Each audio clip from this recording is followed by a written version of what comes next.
Chapter 60. To tell you a secret. 1. Su Luo saw. These people were not strangers, but Lu Ruahua's schoolmates. Su Luo's facial expression remained as steady as a statue, and with a relaxed manner, she unhurriedly withdraws her hands from Nangong Liuyun's palms. She looked nonchalantly towards Nangong Liuyun only to be met with his dark, unwelcoming expression. Who wounded Ruahua? Quickly get your ass out here, Lu Weiming loudly shouted. However, when he saw Nangong Liuyun, his throat suddenly seized up as if being choked by someone. His looked as if they would pop out of their sockets from staring too hard. In the end, he swallowed the last part of the sentence and was unable to make another sound. JJ Jean, His Highness, Prince Jean. How could it be him? Nangong Liuyun leisurely leaned on the wooden chair. From his extremely stern, noble, and handsome face, an expression of toying with someone slowly emerged. A nefarious and demonically alluring smile appeared as his gaze became dense and overcast with ice that could penetrate into the very bone marrow of the people who saw it. This king caused the injuries. What about it? He was currently issuing a kind of incomparable, imposing manner, like a giant taking one step and making the earth tremble and mountains shake. Such an insufferably arrogant manner and unrestrained ego. Lu Wei was suffering from shock and terror. He had never thought that he would actually encounter His Highness Prince Jean here. Moreover, just a moment ago he had gone so far as to loudly insult His Highness. He was really, truly damned. As he considered all these factors, his forehead became covered with sweat, flowing down drop by drop. His face was so ashen white that it was frightening to behold. Nangong Liuyun looked disdainfully out of the corner of his eyes. His gaze shone with cold electric light. Anything else? At this very moment, he seemed like a giant with a head that carried the sky and feet on the ground, high beyond belief, while at the same time possessing a seemingly regal grandeur. How could Lu Weiming dare to sputter even half a word more? His rigid face nevertheless squeezed out a smile. The depth of his eyes, full of alarm, eagerly answered. No, nothing, Your Highness. Please don't mind me and enjoy your meal. Take your time. In front of Prince Jean, he was scared to even exhale audibly. He lowered his eyelids, very quickly bowed and retreat out of the room. He also very mindfully closed the door after himself. Behind him there were people who did not recognize Prince Jean. They still hot-bloodedly wanted to rush in, but were restrained by Lu Weiming's firm death grip. Because Lu Weiming quite clearly understood, if the action was taken by Prince Jean, then he was afraid that Lu Ruahua's wrist was severed in vain. Even if her own father personally sought out redress, he would also return without success. Besides, having offended His Highness Prince Jean, but to only lose one arm, that should be considered getting off lightly, no? Lu Ruahua had no other choice than to take this as a lesson in demanding too much good fortune for oneself. Out of all the people she could have offended, against all expectations, who told her to go and rile up the living version of the Hell King, Yama, His Highness Prince Jean. Seeing Lu Weiming straightaway retreat out with deference, Su Luo was somewhat surprised. She knows that Prince Jin's reputation was quite great. It had even, at some times, appeared to be quite scary. However, she could never have believed that he would actually be terrifying to such a degree. The other side had their wrists chopped off and was so afraid that they couldn't even breath heavily. So where would they find the courage to dare to demand justice? Was Nangong Liuyun's reputation always this frightful? Su Luo, with one hand supporting her bright and cleanly tapered chin, curiously looked at Nangong Liuyun from top to bottom. She carefully took his measure, as if it was the first time that she met him. You want to look at me that much? Want a more in-depth look? Nangong Liuyun's laugh was really infuriating. He pulled Su Luo's hand to touch inside the cloth covering his chest. No, it was the exact same. Not even a tiny bit terrifying. Su Luo subconsciously shook her head. Are you shocked? Said Nangong Liuyun as he ruminatively rubbed her head. He knew what she was thinking about. His tender and gentle side was only displayed in front of her, so how could she ever possibly imagine his savage side in front of others? In the end, which side you're his real self? Su Luo's face held a quiet, content, and untroubled smiling expression, like the dewy pear blossom, refreshingly clean and alluringly beautiful. Which side do you like? Nangong's thin, pink lips, with acquisitive demeanor raised somewhat slightly. A serious expression flashed past the depths of his eyes, so fast that normal men and women wouldn't have been able to catch it. This question was very difficult to answer. Regardless of which side you picked to answer, both included the word like. Nangong Lu Yun, this cunning old fox, would be so bold as to use innocent words as a trap for her to jump into. Chapter 61. To tell you a secret, 2. Su Luo's pair of eyes were like water, but her speech held icy coldness. It seemed as if she could see through everything. As she gazed at the sky outside of the window, she smiled faintly. I don't know, but I do know that I like myself the most. Girl, I also like you the most too.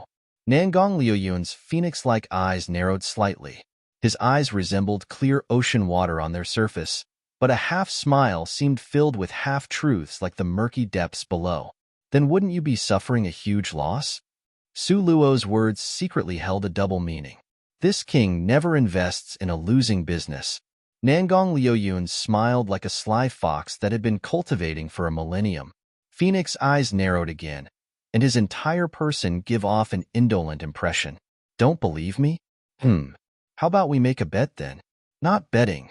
It certainly would be another case of the winner is king, and the loser warms the bed. Su Luo was not going to play the fool again. Just then, a fit of noisy quarreling could be heard coming from the first-floor lobby. Numerous soldiers had encircled the entire restaurant and formed a densely packed, impenetrable formation such that not even a fly could escape. After the senior provincial official Zhao found out the news about his son's death, his entire body almost collapsed. He secured a pike to his back, then straddling the back of a horse, he sped over to the restaurant at a whirlwind speed. Just when Lu Weiming and his companions were discussing when they should take their leave, the troop's official Zhao brought just happened to conveniently arrive to detain them at the door. Both sides were at a standoff, as neither was willing to yield. Lu Ruohua carried the weight of young Master Zhao's murder such that even her death could not wipe out the crimes. Official Zhao's heart was already set on getting revenge for his son. He obstinately clung to one course of action. Today he must fetch Lu Ruohua's head which sat on top of her neck. Even the fact that her father was the prime minister could not change official Zhao's original intentions. But how could Lu Weiming and his companions agree to this? Each and every one of them was from one of the large and influential families of the imperial court. The elders' governmental positions of every one of their families, when presented, were all higher than official Zhao's. Thus, both sides started to battle it out. Official Zhao could not be compared to his useless, spineless coward of a son. He was after all a formidable fifth-ranked martial artist.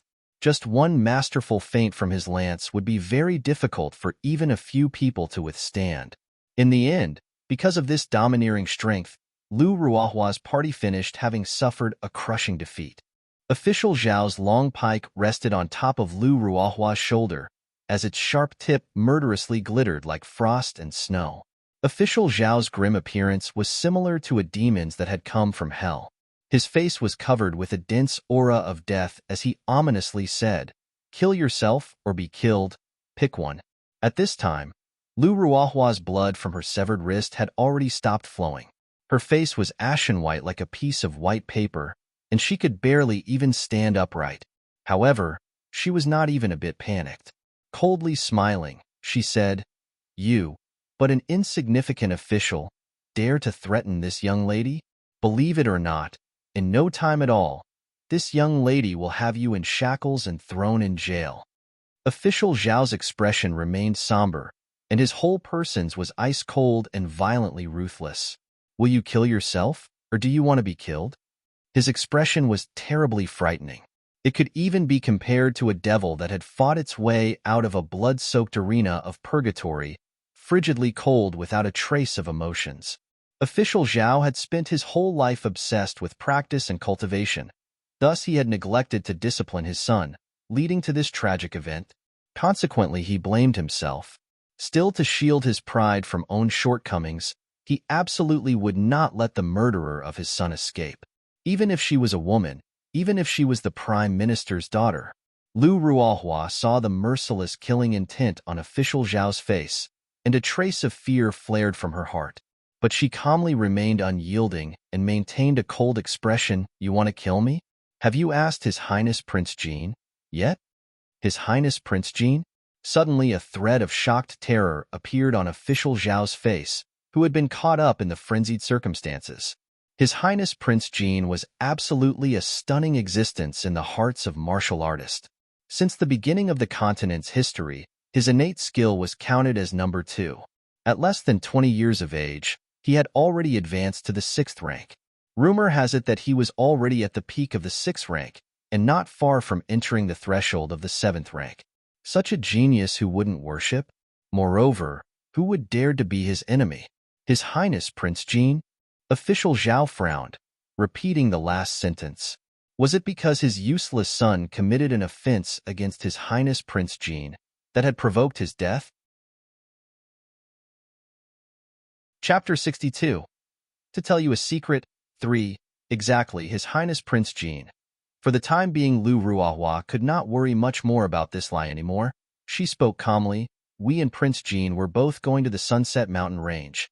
He is currently upstairs. If you don't believe me, you can go and check yourself." It seemed there were times when even Lu Ruohua could use her brains. If you examined each individual word she had said, you would find that every one of them had been true. But if put together, it would create nothing short of a suspicious misunderstanding by implying that His Highness Prince Jean and her group were traveling together as part of the same party. Lu Ruohua only wanted to take advantage of Prince Jin's tiger skin, so official Zhao would have no other option than to relinquish his enmity and let her go. This could only work because she understood clearly what His Highness Prince Jin's status was in the hearts and minds of martial artists. Sure enough, official Zhao's expression appeared to loosen a tiny bit. Lu Ruohua's gaze darted towards the tightly closed window and doors on the 2nd floor. She persisted in her deception. "If you were to kill me, His Highness Prince Jean would never let you get away with it. You don't get it? My father and His Majesty the Emperor already have a secret mutual understanding. Before too long I will be Prince Jin's imperial concubine." "Hump, you dare to kill me?" Once these words were spoken, everyone was in an uproar. There was a multitude of people standing in a circle watching. Each and every one of them started to frown. They certainly did not wish for His Highness Prince Jean to take such a brain-dead, bossy, handicapped with a severed hand woman as wife. Official Zhao's wrinkled brows became even more tight. The pike resting upon Lu Ruoheo's neck was trembling slightly. Su Luo was lazily reclining on the chair. A pair of clear and bright eyes were fixed on Nangong Luyun. The tip of her eyebrows rose slightly in a provoking manner. She somewhat tauntingly said, "Yo, Your Highness Prince Jean. It's Your Highness's turn to be the hero and rescue the beauty now. Why isn't Your Highness quickly rushing down to save your future princess? If you don't go now, the beauty's head will surely only be able to reside away from her body." But Nangong Luyun only pulled Su Luo into his embrace, as the corner of his mouth lifted into a devious arc. A blazing hot breath puffed near her ears. "What is wrong? Are you feeling jealous because of this king?" "I, Su Luo, eat sweets, eat salt, but never do I drink vinegar." Su Luo's expression was like a smile, but not a smile. Her meaningful glance was just as it had been before, matchless, beautiful, and indifferent. "Could it be Your Highness Prince Jean really won't go?" "Go. How could this king not go?" Nangong Luyun tugged Su Luo up from her seat. "If this king did not go now, the future princess of this king will get angry." Su Luo was walking by Nangong Luyun's side, but could not see his expression. At this moment, Nangong Luyun's thin lips were narrowed in a cold, demonic manner. A pair of beautiful eyes that were both compellingly pretty and flirtatious seemed to release an intense and harsh killing intent. Two people, one on the left and another on the right, leisurely took the staircase down. The entrance to the staircase was originally crowded full of people, but at this time the people automatically made a path for them. Nangong Luyun acted as if they were alone, all the while guiding Su Luo along. Step by step, treading on the wooden staircase, his bearing was relaxed and carefree. The crowd was watching on either side, but in the eyes of Nangong Luyun and Su Luo, they were nothing but single heads of Chinese cabbages. Your Highness Prince Jean. Lu Ruohua saw Prince Jean coming down, and a complex expression darted across her eyes. It was not just a look of being pleasantly surprised. It was also filled with expectancy, apprehension, and every flavor of uneasy emotions. But her final expression was very firm. It was because she did not lie, and her father definitely had said this exact sentence before, that she was betrothed to His Highness Prince Jean. Furthermore, His Majesty the Emperor seemed to have given his consent by nodding. Official Zhao watched as His Highness Prince Jean step by step walked down. Although he had never seen him with his own eyes, but he was definitely certain. The outstanding youth in front of his eyes was absolutely the legendary rumored Prince Jean. Presently, His Highness Prince Jean was just like a dragon that had hidden away inside the abyss. His usually hid away so deep there was not a chance of him being seen. But once he showed himself, he certainly would startle the heavens and move the earth. Official Zhao frown tightened even more. He must avenge the death of his only son, but also does not want to offend His Highness Prince Jean. Is His Highness Prince Jean here to urge peace? Official Zhao's expression was cold. His gaze, like electricity, was unwaveringly fixed on Nangong Luyun. This king has no other meaning, Nangong Luyun smilingly said. However, open your eyes wide and look clearly. The person here is this king's future princess, so develop your brain and don't believe what anyone says. You didn't even know that you had just been swindled. Chapter 63. To tell you a secret. 4. Once Nangong Luyun had spoken those words, everyone once again was in an uproar. This was especially true for official Zhao's appearance, as it seemed to have loosened. However, his sentences was indeed really unerring. All of a sudden it was as if it had pushed Lu Ruohua into the abyss of hell. Your Highness Prince Jean. Lu Ruohua was so anxious that her tears flowed like a river. Your Highness, you can't do this. Please, Your Highness can't. I beseech Your Highness to save Ruohua. I beseech Your Highness. Only Prince Jean could save her now, but it was quite obvious that His Highness Prince Jean had never ever shown any benevolence. In fact, it was because of this that he was widely known as being ice-cold and cruel. Nangong Luyun's pair of eyes seemed to be embedded with a thin layer of frost. His lightly colored lips evoked a disingenuous, demonic smile. His tone was soft and gentle yet carried a strong air of harsh killing intent. In the future, you shouldn't run your mouth so as to confuse other people with your lies. Otherwise, this king's future princess will be very unhappy. Then the consequences will really be quite severe. Su Luo rolled her eyes toward the sky. This man, would it kill him for once if he did not try to take advantage of her?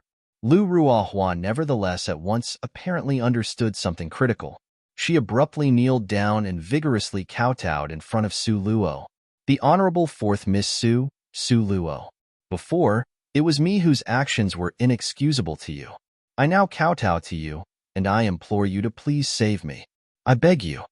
She was a daughter from the Prime Minister's stately residence, a person who had always been in the heart of thousands, no tens of thousands of peoples. How could she have ever been subjected to such insults? This was indeed a tiger fallen out of the grasslands and being taken for a fool by a dog. Once she returns to the imperial capital, at that time, she will never let these people get away with this humiliation. Lu Ruohua secretly held these grudges deeply within her heart. But what kind of person was Su Luo? While others had been studying in elementary school, she had already killed people with her own hand. And what was the most important part that a person learned after having trained to be an assassin? It was, of course, their state of mind. Su Luo's face was now calm and elegant. Her eyes contained clear spring water that spread in ripples. She was dressed in a graceful snow-white gown that accentuated her simple elegance, like that of an immortal. She only had a very apologetic smile. Then, without saying a word, she was pulled away by Nangong Luyun. Wait, Lu Ruohua. Seeing that Su Luo was about to leave, her expression suddenly became stiff, and a trace of panic passed through her heart. She immediately yelled loudly towards what she could see of Su Luo's back. Su Luo stopped her footsteps but did not turn her head. From the back, her shoulders seemed to be curved by a knife. Her waist naturally well-balanced. flesh shone like polished amberstone, and her aura was like a serene orchid. Her whole person was refined and gorgeous, just like an immortal fairy that was above the common populace. I can tell you a secret, so you have to let me live. Lu Ruahua's tone suddenly became lofty and arrogant, once again. No need. Su Luo faintly smiled. Then, once again, she slowly strode away. Wait. It's related to your personal background. Lu Ruohua coldly smiled. Don't tell me you are not interested in knowing your own background? Do you really think that the Su general is really your true, biological father? Do you really feel that the Su family really are your roots? Let me tell you the truth, because it's not.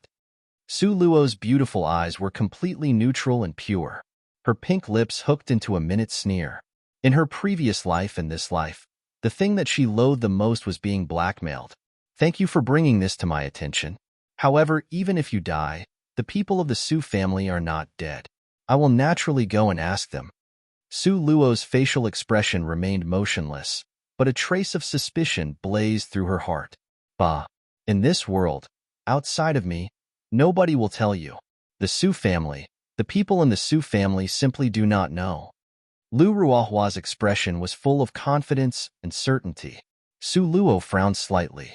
She recalled the original owner of her body's bitter experience in Su Manor. That was basically an inhuman way to live. Su Wan had also been given birth by a concubine, and her talent was also very poor. But her treatment compared to Su Luo's were completely opposite. Could it be that there had been some other reason in the universe that was related to her background? Nangong Luyun, step by step, walked toward Lu Ruahua. His star-like eyes overflowed with treacherous cunningness and grim radiance, so frigidly cold that the area around them reached sub-zero temperatures. Okay. His alluring red lips curved up into a cold expression full of demonic insincerity, ice-cold and heartless. Now you can say it. Nobody knew what Lu Ruahua whispered close to Nangong Liuyun's ears, because Nangong Liuyun's expression from start to finish was indifferent and ice-cold. Only Su Luo caught a spark of shock within his eyes that quickly died. Chapter 64, Sunset Mountain Range, 1. The Sunset Mountain Range was extremely vast, with mountains that extend forever into the distance, ancient trees reaching high into the sky, and all kinds of rare birds, animals, and exotic beasts that, at any given time, were being born or dying. The mountain ranges covered an area the size of a province. Close to the deepest part of the mountains near its center, there were also countless varieties of precious and rare medicinal herbs. All magical beasts were aware of their territories. The more powerful a magical beast was, the closer their lair and territory would be to the center of the mountain ranges. Thus, very few people could get close to the center. Because this went on for tens of thousands of years, it allowed the numerous rare and precious medicinal herbs to accumulate. Nangong Luyun was guiding Su Luo into the forest through a winding path on the east side. How much longer will it take before we get to see an armored backdragon? Several fine locks of hair on Su Luo's forehead were curved slightly, emphasizing a pair of large, vividly fresh eyes that were as sparkling and translucent as jade. They gave off an indescribable feeling that was both touching and full of life. 2 days had already passed since they arrived in the mountains. But in these 2 days, the only magical beasts that they encountered were weak ones. If it hadn't been rabbit types, then it had been deer types. This means they were still circling around the outer periphery of the forest. The armored backdragon is near the center of the forest. It will take another 3 or 4 days to get there. Nangong Luyun lovingly rubbed her head. His pair of beautiful eyes hid a touch of tenderness. Then he was asking, "What's wrong? Are you tired now?" He was dressed in a large, white embroidered robe. The Chinese-styled robe was simple and elegant, imprinted with patterns of obscure crescent moons. That tempting flowing robe set off his body as an invitation to the pearls among the womanly flowers. He was enticingly charming to all things living. Being so close to him, Su Luo could smell the light fragrance of the jasper flower on his body, a kind of gentle flavor that held the summer heat. It was an extremely nice scent. It's not that. Su Luo somewhat regretfully pointed to the medicinal herbs around them. Look, 100-year-old Lingji mushrooms and 100-year-old ginseng are everywhere, but we can't take any of them along. It's such a waste. If only my space was opened, then I could definitely take all of these precious medicinal herbs. The effectiveness of these herbs is just too low. Nangong Luyun shook his head with a disdainful expression and then said, "Wait until we enter the center of the forest, then you will understand. At that time, this king guarantees that you can collect to your heart's content. Oh, by the way, the group of people that have been constantly following behind us, it won't be a problem, right?" Su Luo's beautiful eyes roamed around, and the corner of her mouth lifted into a decidedly cold arc. It resembled a dazzling fireworks that had faded into something faintly discernible, and then to nothingness. 2 days ago, after Nangong Luyun saved Lu Ruohua. In response, that small group followed tightly behind them as they entered into the Sunset Mountain range. However, they followed neither near nor far behind. They also did not come forth to greet them. Su Luo's eyes flashed with a trace of suspicion. She still had no idea what Nangong Luyun was thinking. Why would he unexpectedly acquiesce to having them following behind, even though they did left a distance of about 100 meters in between them? But according to Nangong Luyun's previous disposition, shouldn't he have already, with a bored expression, driven those people away? Even though they are waste of lives, they also may have their uses. Therefore, it's best to make the most use out of them while we can, so as not to randomly squander such an opportunity for exploitation. This was Nangong Luyun's response. This response only served to make Su Luo even more confused. He enjoyed the view of this girl's beautiful eyes wandering around like rushing water in front of his eyes. After much thought, her expression remained ever perplexed. Nangong Luyun felt that this expression was really cute. Nangong Luyun gave a mysterious smile as he touched her head fawningly. "You'll find out very soon." His tone of voice was gentle, indolent, and quite nice to hear. In the forest, ancient trees reached high into the sky, surrounded by verdant and lush vegetation. The area of this ancient, primordial forest was a sight to behold. From far away, you could hear the deafening sounds of magical beasts roaring through the tress. The cause of Su Luo's befuddlement was that Nangong Luyun did not walk in a straight line toward the center of the forest. Rather, he kept strolling around in twisty circles, as if he was looking for something. "Are you afraid?" Nangong Luyun's pair of eyes shone like the sunlight, reflecting off a bright luster as clean as the clearest pond. It was as if some glorious stones had gathered together all the brilliance, while simultaneously carrying a hint of gentleness and warmth. Even though Su Luo had an astonishing amount of talent, at this moment, she was nothing more than an ordinary person that had zero spiritual strength. In the midst of this primordial forest, where magical beasts run amok, who knew what things one could encounter? Chapter 65, Sunset Mountain Range, 2. Su Luo's gaze was clear and dainty, as she gave a superficial smile. "What is there to fear? Don't tell me that you think I don't have even the slightest capacity to protect myself?" Right now, she did not really have any spiritual strength, but her previous life had provided her with more than 10 years of hellish training. Moreover, her career as an assassin wasn't just some useless walk in the park either. The kind of bloodthirsty instinct to slaughter had perfected a single-minded, fearless, and tenacious heart. Suddenly, a meaningful smile that was not quite a smile surfaced from the depth of Nangong Luyun's eyes. He was currently hand in hand with Su Luo, when he suddenly pulled her behind his back and stopped in his tracks, not moving. His beautiful lily-white hands were holding Su Luo's hands. His gaze was languid and devilishly charming, yet it seemed to continuously hold a look of a ruthless tyrant. All of a sudden, his mouth elicited a sinister smile, and he unhurriedly let loose but 2 words. "It's coming." What was coming? Su Luo's heart was full of curiosity. From his tall, straight, and well-favored back, she peeked out, following his gaze, and looked toward the front. From a distance about more than 100 meters away, she saw an enormous coiled python. The python was no less than 10 meters long. Its lower body was coiled into a crude crater. The scales that covered its body was a gorgeous rainbow color. Its bloody mouth gaped wide open, like a sacrificial bowl, and its split tongue was the size of an average-sized snake, which gave off a vengeful and malevolent impression. Wild Serpent, fourth-ranked magical beast with a very strong attack power and highly poisonous.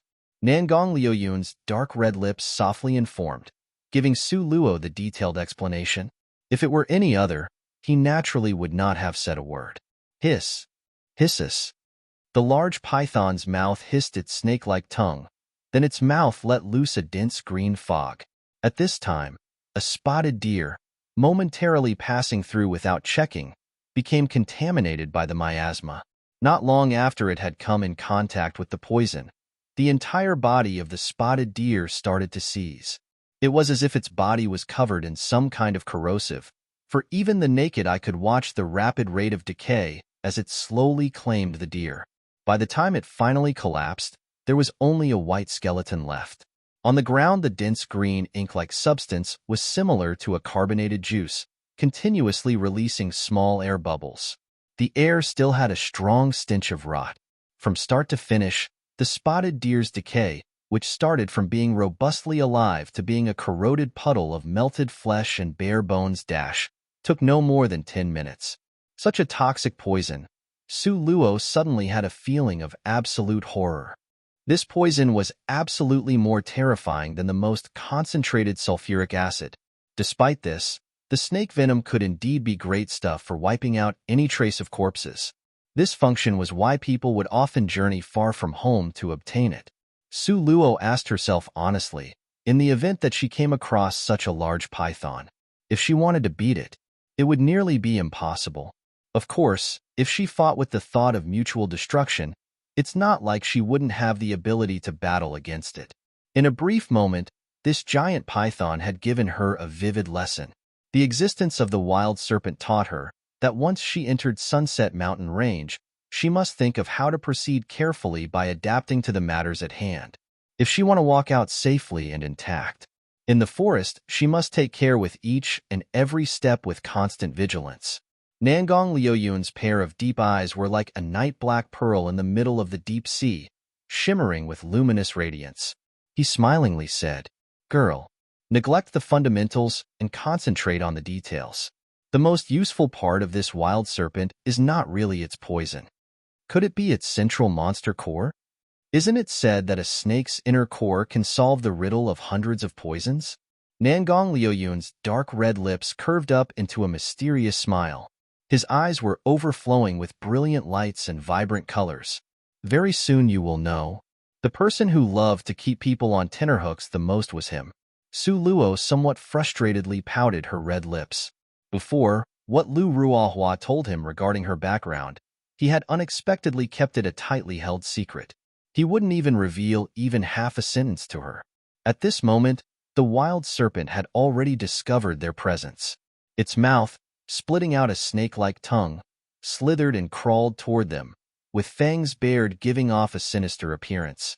However, what astounded Su Luo the most, it had unexpectedly completely ignored her and Nangong Luyun.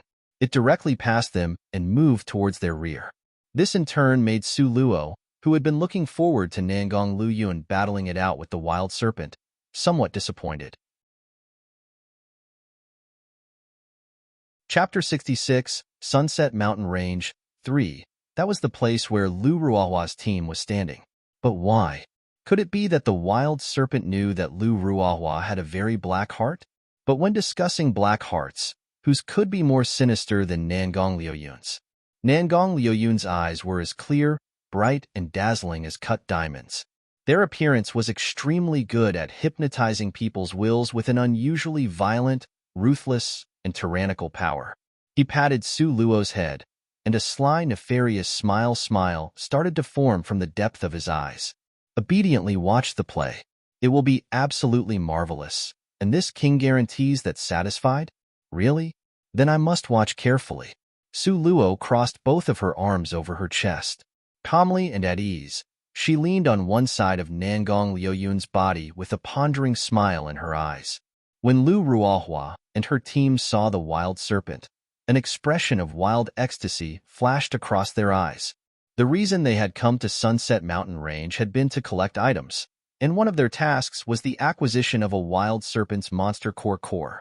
Consequently, before they had entered Sunset Mountain Range, they spent a large sum of money to buy some crimson-hearted flower.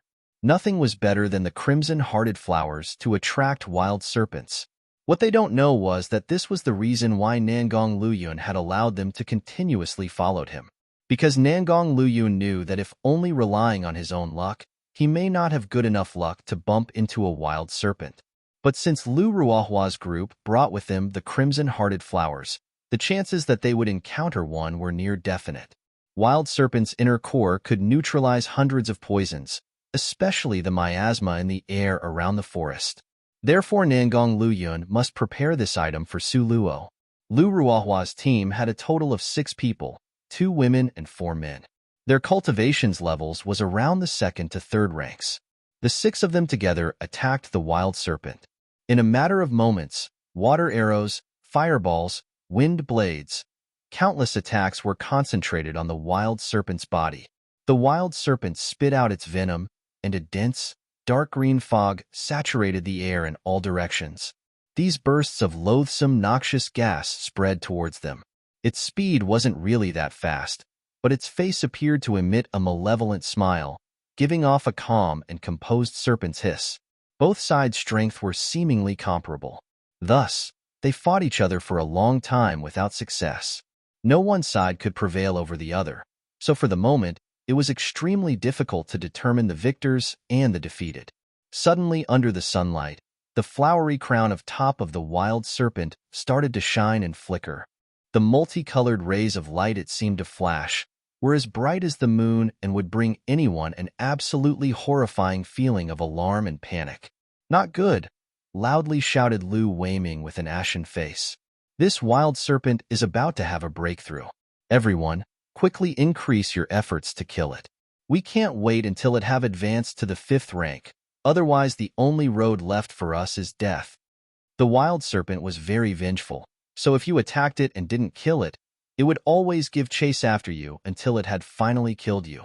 When comparing the strength of a 5th-ranked versus a 4th-ranked wild serpent, the difference was like heaven and earth, a distance that was just too huge. A 4th-ranked wild serpent they could still fight. However, once the 5th rank was reached, they would only be tyrannized. But his discovery was a step too late. The entire body of the wild serpent was shrouded by golden rays of light, and the dark green fog continued to fill the air in all directions.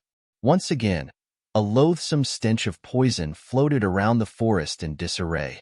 In an instant, the flowery crown on its head seemed to transform into a jade horn. The jade horn was exceptionally dazzling, and under the sunlight, it glistened so much that it lit up its surroundings. It existed as a continuous flow of brilliance, like an infinite number of lightning strikes. Heavens! This wild serpent actually knows lightning magic. Lu Weiming's face became pale. He felt like he was about to go mad. The lightning system's attack and firepower was the strongest among all the elements, and it was also very rare. Also among magical beasts, the cultivation of the lightning element was even more rare. Who would have known?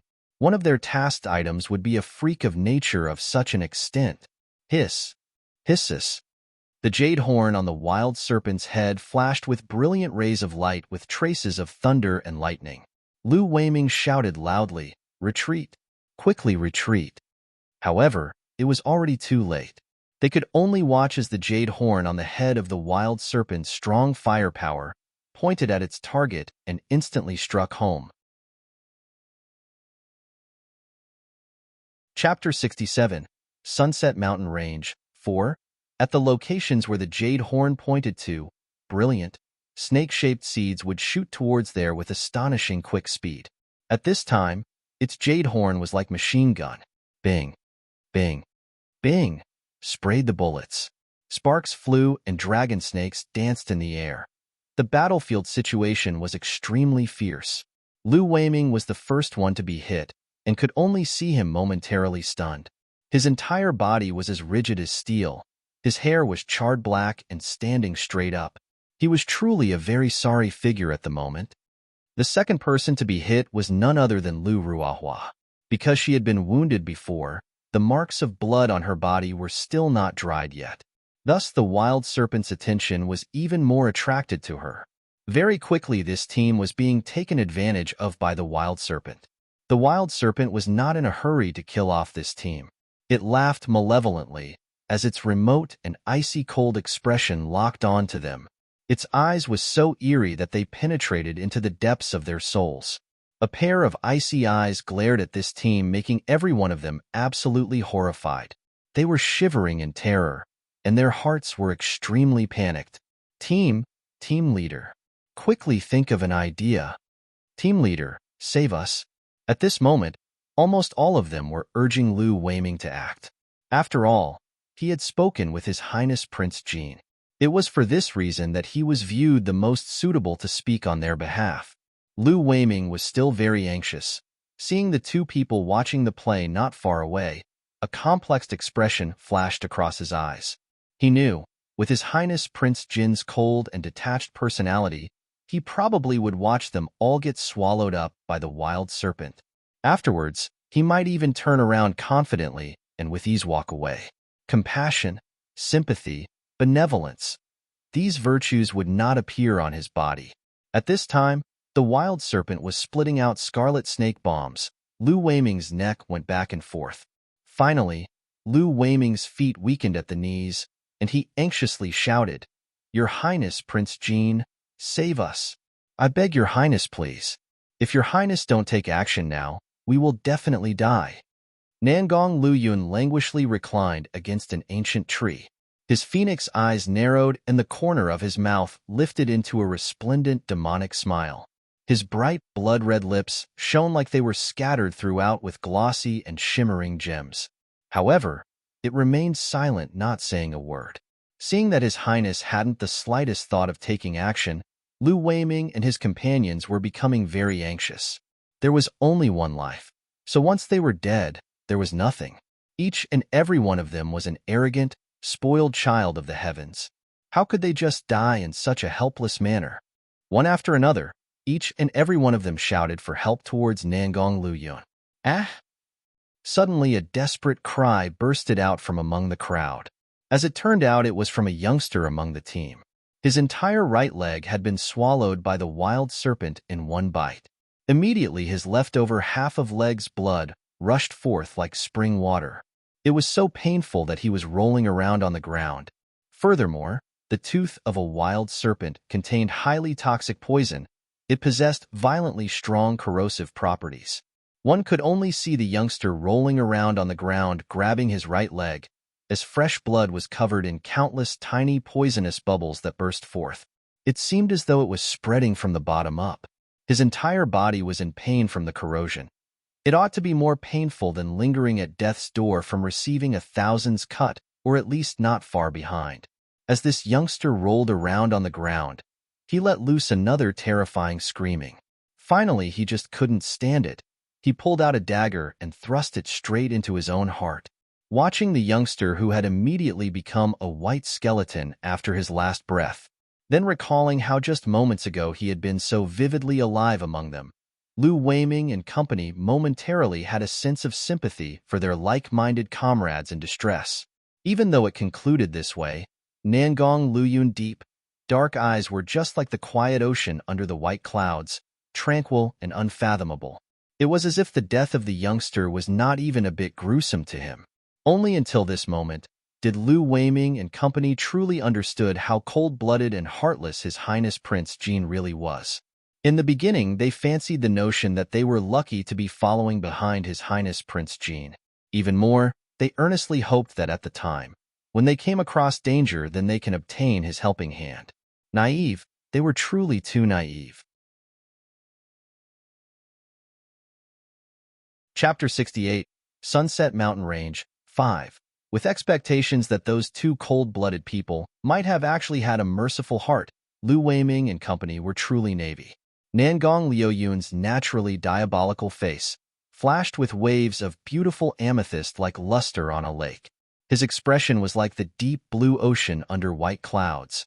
They were so profoundly mysterious that nobody could guess what he was thinking about in his heart. However, Su Luo, who was of a similar type to him, realized his intentions, and her beautiful eyes vividly began to analyze the situation in full. A trace of interest flashed from their depths. Name a price. Everyone should be able to say how many silvers each of their lives is worth. Su Luo had an indifferent expression. Nangong Luyuan evoked an expression that was like a smile, yet not a smile. His handsome countenance was pretty yet threatening. Sure enough, the person who had understood him the most was his Luo girl. Lu Weiming would never have thought that the reason His Highness did not lend a hand was because he was waiting for them to offer him money. This was too. If you want to live, then quickly give me a quote. Otherwise, who knows which of you next will be eaten alive by the wild serpent. Su Luo's beautiful eyes narrowed, and an unspeakable cunning evil smile appeared in its depth. At the same time, her heart was being filled with secret curses and unspoken criticism. Nangan Luyan, you are too much. He obviously was targeting the jade horn on the wild serpent's head. No matter what they did, he would have killed the wild serpent. But still he insisted on letting these people spend money on purchasing their lives. What's even more, this wild serpent had only come out because Lu Weiming and company drew it out. Nangong Luyun was really grabbing feathers from a flying goose, calculated to the end. Sure enough, he had said he never invested in losing businesses. At least this point was indeed true. Under my name I have 5 stores. I can offer you all of it. I will use 2 manors with large gardens to exchange. I have 1,000 taels. Lu Ruohua saw the wild serpent kept rotating around her. Trembling with fear, she shrieked loudly. So in the end your life is only worth 1,000 taels? It's so very cheap. Su Luo with both hands encircled around her chest, with a smiling expression that was not quite a smile. The words coming out of her mouth had a double meaning. 10,000 tael. Ami foot. Lu Ruohua was so scared that she started to cry loudly. It was unknown if Nangong Luyun was satisfied with the 10,000 tael, or if it was because he felt that leaving Lu Ruohua alive had a little more use. In short, just when the wild serpent was about to bit off Lu Ruohua's thigh, he acted. You could only see that Nangong Luyun's entire body started to shine with golden rays of light. After that, it rapidly spread to the center of his palm. Finally, it followed along his fingers and shot outwards, like the golden tip of a double-edged sword. Swooshed, the sound rung. The golden tip ruthlessly pierced toward the wild serpent's heart. It passed right through the heart, leaving a cup-sized wound on its heart. Beforehand, Lu Weiming and company had released their strongest magical powers together. All types of fireballs, water arrows, wind blades techniques had smashed toward the serpent but could not break through the wild serpent's defense. Nor could it get through the creature's scales to cause even a trace of injury to its skin. Yet Nangong Luyun could so easily dispatch it with merely a shot of golden double-edged sword tip. Like a knife cutting through tofu, it pierced straight through the very center of the wild serpent's heart and left through its back. The wild serpent let out a loud, painful howl, and then its enormous serpentine body segment by segment tumbled heavily to the ground. It produced a huge noise that lasted for a long while, as it kicked up a giant cloud of dust from the ground. When it fell to the ground, its eyes refused to close, and even in death, it seemed to still be holding grudges within its expression. The serpent head appeared to be malevolent and terrifying. One move? But he just used only one move? And it was just a slight wave of his sleeves? Lu Weiming, Lu Ruohua, and the rest of their company had opened their eyes wide, staring firmly at Nangong Luyun. Their mouth opened in an O shape and could not say a word. They all knew that Nangong Luyun was very powerful, but they couldn't have imagined he would be so strong to such an extent. Together, with the 6 of their strengths combined, they couldn't even wound the wild serpent. Yet Nangong Luyun, with just a wave of his hand, was able to kill the wild serpent. Chapter 69, Sunset Mountain Range, 6. Everyone was watching Nangong Luyun with eyes full of worship and adoration. Especially Lu Ruohua and another girl Li Wan, whose eyes, in addition to being filled to the brim with vigor, also emitted infatuated obsessiveness from their expressions when looking at Nangong Luyun. Cut it off. Nangong Luyun's appearance was picturesque, and his eyes were like a cold, heavenly body. Its depth appeared to let loose icy rays of indifference. His nonchalant voice commanded. The crisis had been removed, so everybody let loose sighs of relief. Lu Weiming wiped off a handful of perspiration from his forehead. Cheerfully and diligently, he ran up to carefully cut off the jade horn and deferentially presented it to Nangong Luyuan with both of his hands. Somewhat indecisively, he once again hesitated as he said, "Your Highness, do you want this jade horn?" With regards to such a high-level expert like His Highness Prince Jean, this jade horn won't be considered very useful, right? Nangong Luyuan lifted an eyebrow and shot him a quick glance. A pair of icy eyes, whose depth was able to mesmerize people, slowly made their intentions clear. Suddenly his scarlet, blood-red lips lifted into a devilishly alluring sneer. Lu Weiming's lungs felt as if they had been blocked by a boulder. An oppressive feeling, to the point where he couldn't breathe. He cowered, trembling from head to toe and covering his chest in fear. He was unable to speak a single word. Nangong Luyuan threw him a faint, sideway glance and handed the jade horn to Su Luo. His eyebrows gently rose, carrying in limitless indulgence spoiling manner. His smile was full of tender feelings. "It looks quite nice. Take it and play with it as you wish. Don't want it." Su Luo's pair of clear and bright eyes unenthusiastically looked at him. She nevertheless quite bluntly refused. "Without effort, the rewards is undeserved. Don't want it."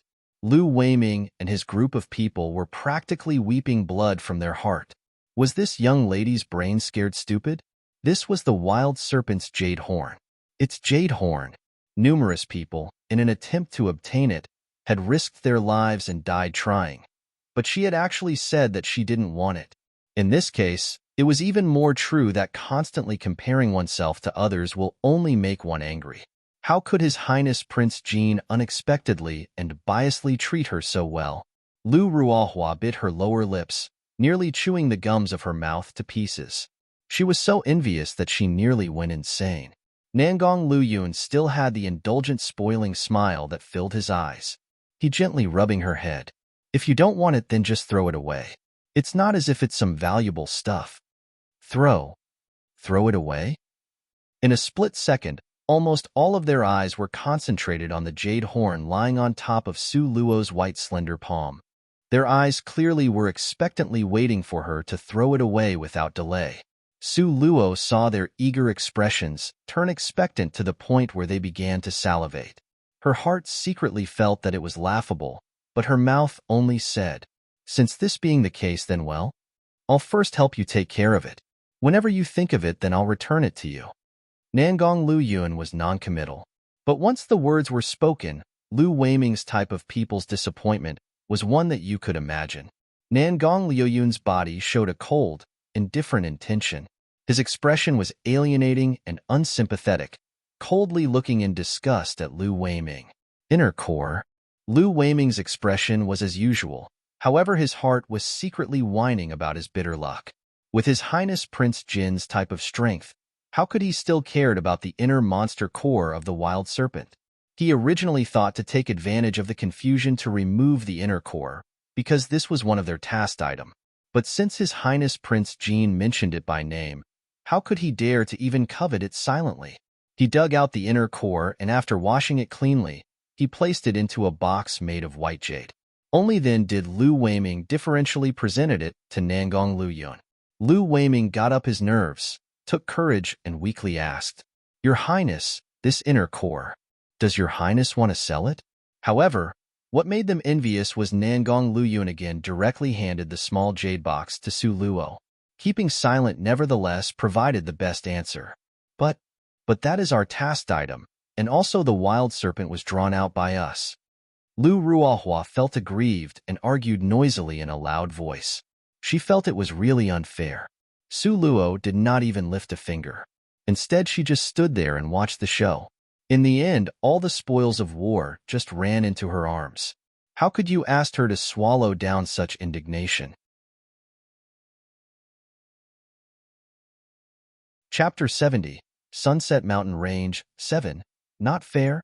Nangong Luyuan's red lips raised slightly into a nefariously charming smile. His pair of star-shaped eyes contained an intense killing intent as he stared at her scornfully with icy cold eyes.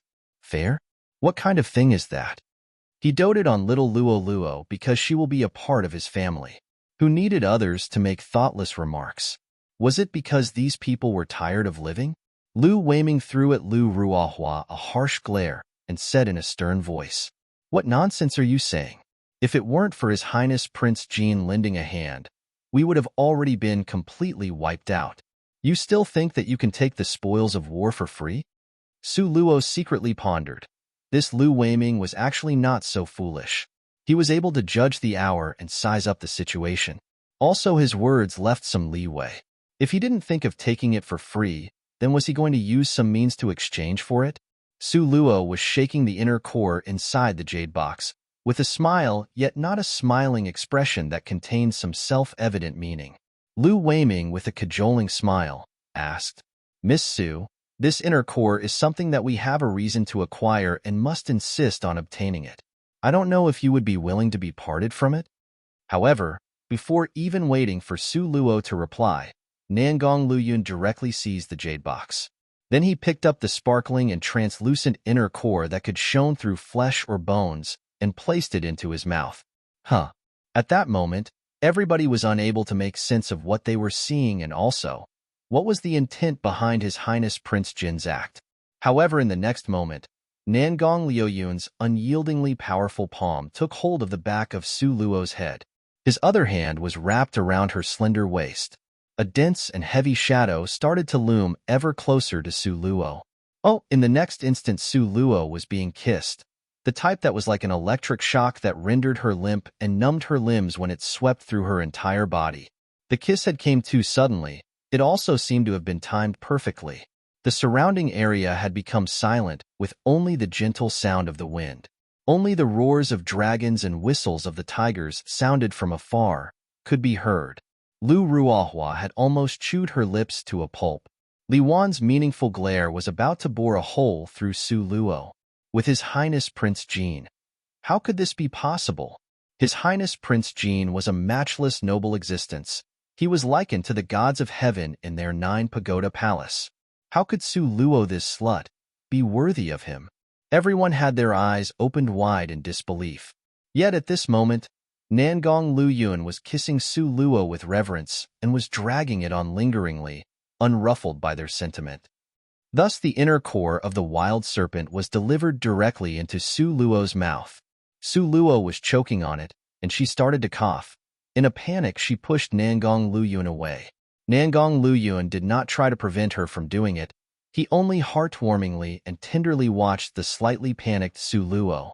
His mouth had hooked into a smug and toying with someone for amusement kind of smiling expression. His star-shaped eyes, below his sword-like eyebrows, held a devilish, enchanting charm and seemed to be covered with a layer of haze. It was hard to make out, but it was still glistening and dazzling in a way that brightens up a room. Su Luo very fiercely glared at Nangong Luyun, but those eyes gave off a beautiful mist, making people who see them founding it to be clever and to give them a special feeling.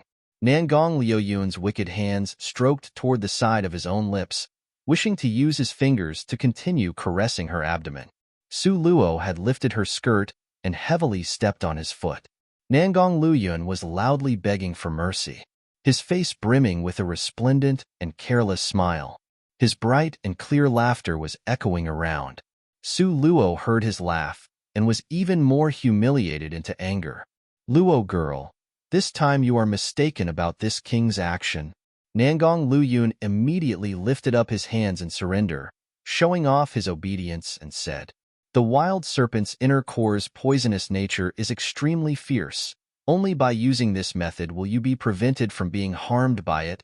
It seemed somewhat reasonable. Su Luo's beautiful eyes was moving around. She menacingly arched her eyebrows. "This time I'll let you go. Next time I'll pay more attention and take note of it."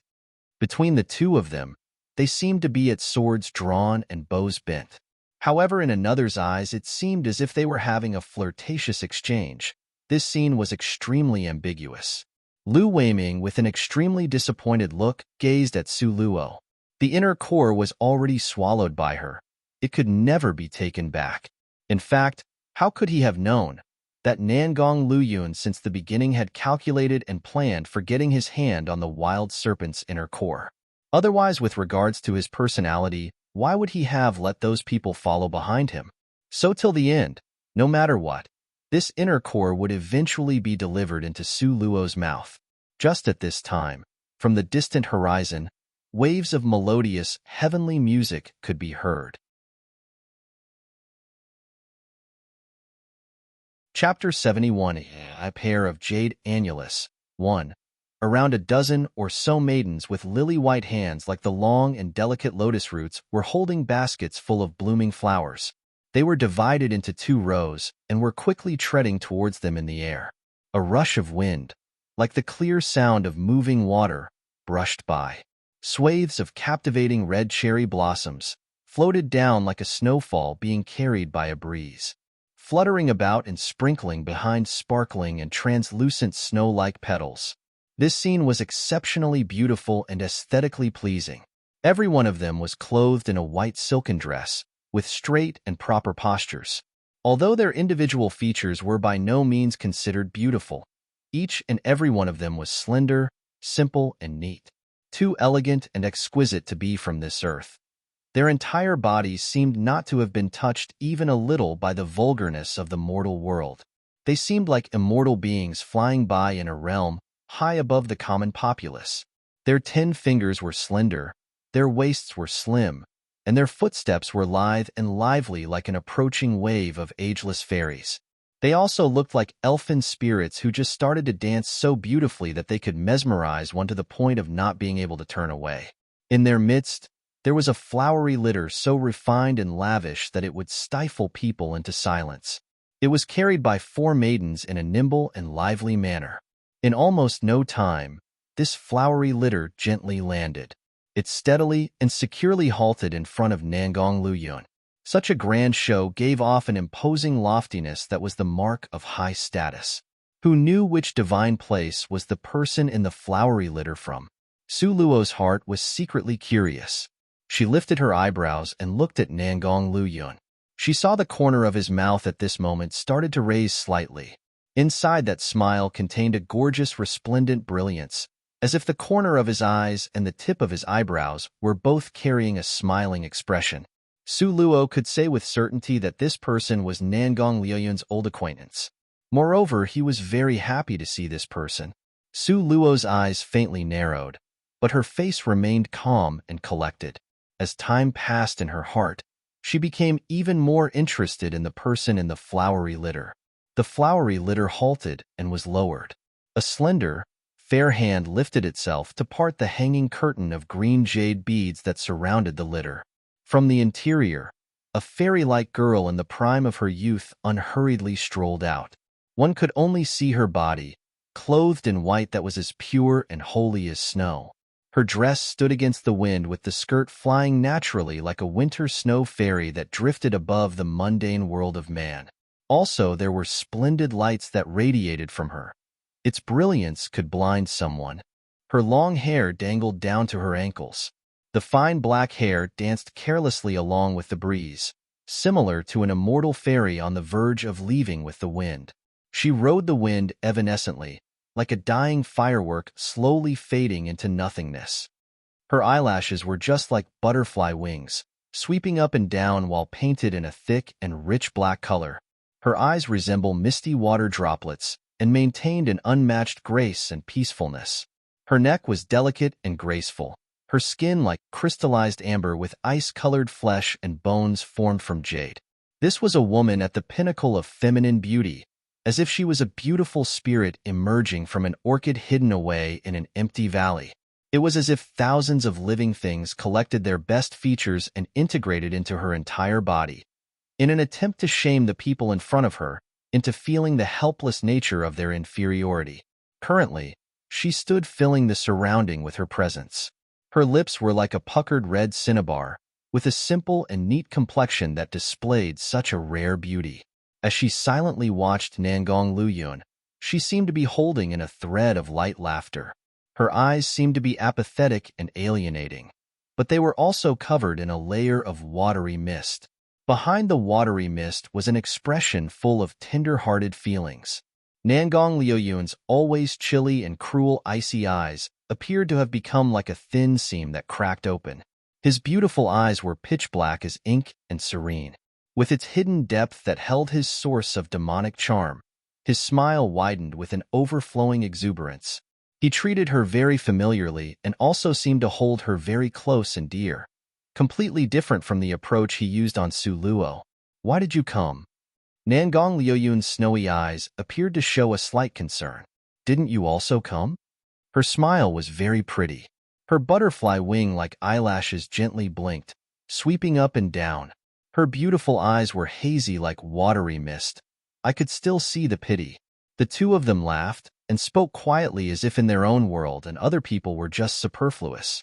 Lu Ruohua stood by Su Luo's side. Now the sneer on her face was very much oblivious. She attempted to cruelly taunt Su Luo. "You really think that His Highness Prince Jin will like you? Did you not examine whether you match up to him?" Su Luo's dark black eyes under the sunlight illuminated a clear reflection of cold, gorgeous color and luster. She threw a quick glance at her with a smile that was not a smiling expression. The result of meddling in other people's business wouldn't be very wonderful.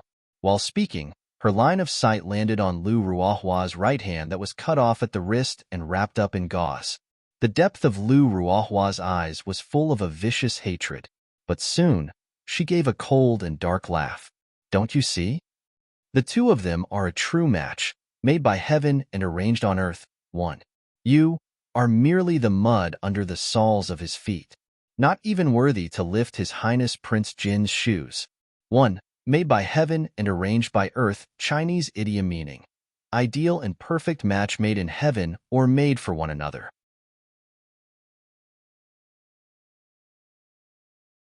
Chapter 72. A Pair of Jade Annulus, 2. "Really?" Su Luo lazily smiled. When had the words, "I like the godlike, noble Prince Jin described by them," ever come out of her mouth? Boring commoners were always so laughable.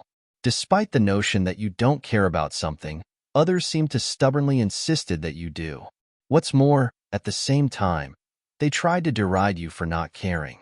Open your eyes and look closely. That person is the Jade Lake Palace's young princess. People call her Jade Lake's fairy. Regardless of whether it's innate talent, accomplishments in martial arts, or even family background, none of it is something you a good-for-nothing can compare. You still don't get it right? In everyone's eyes, those two were made for one another like a pair of jade annulus. There won't exist an even more suited pair than them. Lu Ruohua's eyes were filled to the brim with maliciousness and a mocking disdain that seemed to take joy in calamity and delight in disaster. 1. If she couldn't be with him, then Su Luo, this lump of mud, even more shouldn't think about it. Really? Su Luo's expression was indifferent, apparently unconcerned. She nonchalantly seized up the immortal fairy not far from her. This was the most suitable companion in the legendary rumor.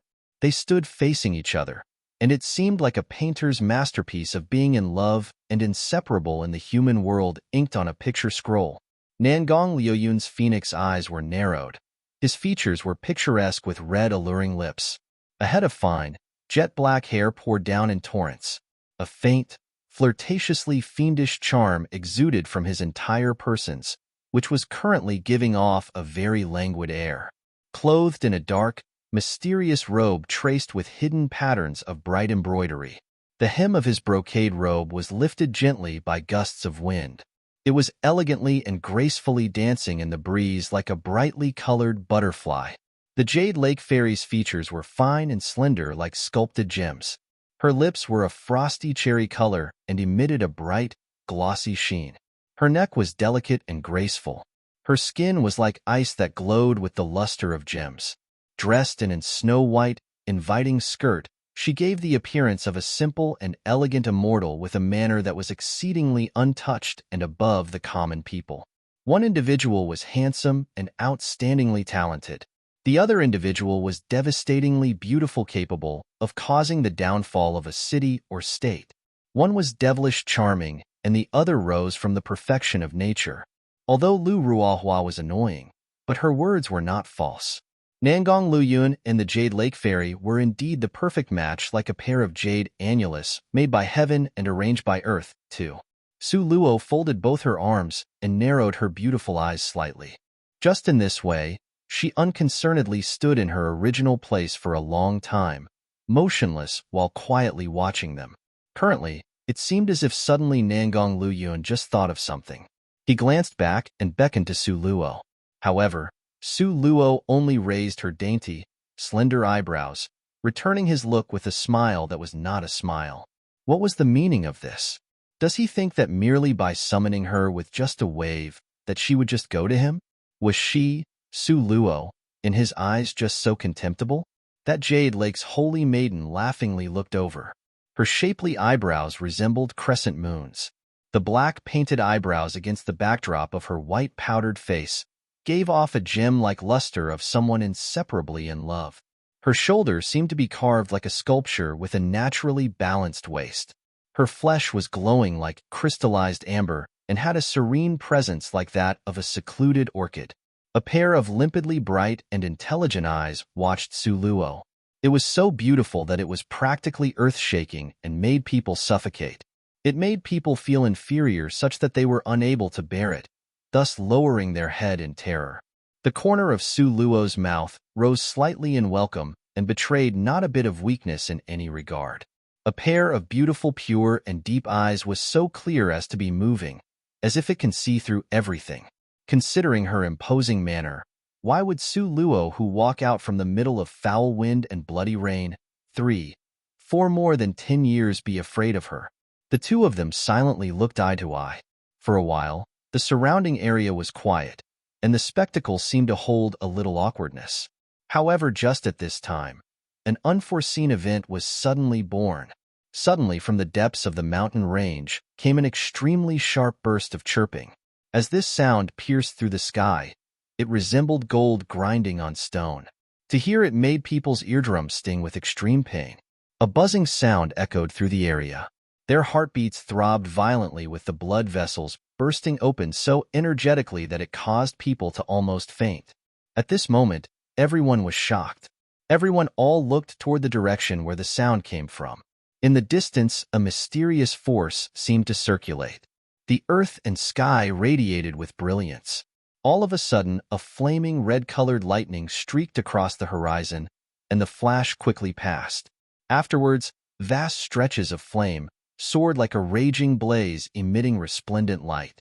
It was as if it desired to envelope chunks of the entire sky and burn them fiercely. Phoenix. Fire Phoenix. Nobody knew who pointed to the horizon at the brutal image that quickly flashed by, while excitedly shrieking loudly. Dragon. There is also a divine dragon. Again, someone else immediately followed with excited shout. Chapter 73. A Pair of Jade Annulus. 3. Both the phoenix and dragon race had almost all but disappeared on this continent. Who would have thought that their silhouettes would actually simultaneously appear today? The so-called dragon that Su Luo had to kill was only an armored back dragon. That kind of dragon and this divine dragon of legend were fundamentally two different concepts. The appearance of the phoenix and divine dragon excited everyone greatly, but their current situation was extremely unfavorable. This was because the bloody battle being carried out by the two divine beasts was causing trouble for the magical beasts in the Sunset Mountain range below them. At this moment, almost all the magical beasts were wildly dashing outwards in order to avoid any troublesome accidental encounter and attempting to keep away from the two divine beasts locked in battle. Currently, there were countless number of magical beasts violently charged towards them at full speed like the tide. It was aggressive and impossible to block. This situation isn't good. Nangong Liuyun's tempting purple eyes held a dense coldness. Indeed, a wave of magical beasts is coming, Jade Lake's holy maiden answered indifferently. A wave of magical beasts. The expressions on each and every other person's had changed greatly, and their eyes were filled with terror. Even though they had never experienced a magical beast stampede, they had already been warned by their teachers about how terrifying it was. Whenever a magical beast wave appeared, martial artists at the scene would almost always barely escape, but at the same time, this fortuitous encounter was an occurrence that happened once in a century, because whenever a magical beast wave happened, a peerless treasure would always inevitably appear. It was extremely possible that what those two almost extinct divine beasts were fighting over was a heavenly treasure. At the center of the forest, the Jade Lake's holy maiden's beautiful eyes were indifferent as she suddenly turned her head. She wished to continue talking, but then stopped. She tilted her head as her beautiful eyes exchanged meaningful looks with Nangong Luyun. Nangong Luyun's charming eyes looked at Su Luo, and the bright radiance in the depths of his eyes dimmed for a split second. Every time a magical beast wave occurred, although it was dangerous, it was still a rare, hard-to-come-by opportunity. If it was in the past, he would naturally go onwards and explore. However, the one next to him was Su Luo, who had no spiritual power. He could guarantee his own safety if he had to withdraw, but he could not say that she would certainly come out unscathed. Su Luo had on a completely carefree expression. With her clear eyes that could vividly see everything, she casually glanced at him. "You can go. Don't worry about me." After saying that, a trace of loneliness suddenly flashed through her heart. Even though Lu Ruohua was hateful, what she had said was right. With her current strength, she didn't even have the qualification to stand by his side. He and the Jade Lake's holy maiden were the ones in their own world. Their strengths were appropriately equivalent and their identities were compatible. And she seemed to be in disregarded, tiny, insignificant existence that could only look up towards them from an extremely low point of view in their presence. This kind of feeling was extremely unpleasant. A trace of sympathy flashed through Nangong Luyun's clear and intelligent eyes. He rubbed her little head. "How can I not care about you? What nonsense." After finished speaking, he turned his head and smiled towards the Jade Lake's holy maiden. "Be careful. No matter what, a mere treasure is not as important as your life." He said it in a warm and gentle tone of voice, completely unlike the ice-cold, cruel way he uses with others. "Thank you for the warning." Jade Lake's holy maiden's pure eyes were touching, and her faint laugh was like a cool breeze gently passing by, without any startling ripples or extremely varying emotions. As light as water, her gaze gently landed on Su Luo's face, yet a terrifying, piercing, cold feeling suddenly went down Su Luo's back.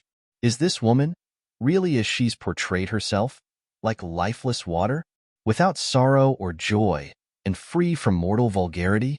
A hint of suspicion flashed through the depths of Su Luo's heart as her heart sensed a sort of bad premonition.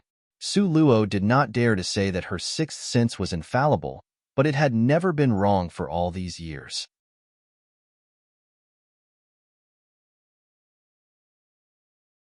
Chapter 74. To subdue a foolish, adorable, pampered spirit. 1. Countless magical beasts rushed toward them in a violent surge with an imposing manner and a scathing, murderous, killing intent. 2 feet simply could not hope to outrun 4-legged magical beasts, and even if they managed to outrun it also doesn't necessarily mean they would come out unscathed. The depths of Nangong Luyun's eyes contained a thick chill. He picked up Su Luo and whirled his body around, flying towards the nearby small wooden house on top of a tree. Lu Ruohua and her companions imitated Nangong Luyun one after another. Every one of them used both their hands and feet together to quickly climb up the millennium-old ancient trees. They tightly hugged the tree branches, hoping that they could escape this wave of magical beasts. Jade Lake's fairy turned her body around and looked toward Nangong Luyun with a detached expression. She saw his silhouette carrying Su Luo in his arms. Her elegant and vibrantly beautiful eyes seemed to be covered in a layer of watery mist. Nobody understood the meaning hidden in the depth of her eyes that were as pitch black as ink. Her face lacked expression, and her red lips slightly opened into an arc, evoking a trace of an impassive smile. Her jade arms clenched at her thin, misty green, full-length, muslin gown that swept the floor as if it was leaving behind a trail of running water. Immediately, the light muslin danced in the breeze like fireworks that become faintly discernible before fading into nothingness. The Jade Lake's fairy whirled and immediately flew away in a graceful and naturally relaxed manner. Around a dozen maidservants by her side were shrouded in icy cold expressions as they coldly launched their gazes at Su Luo.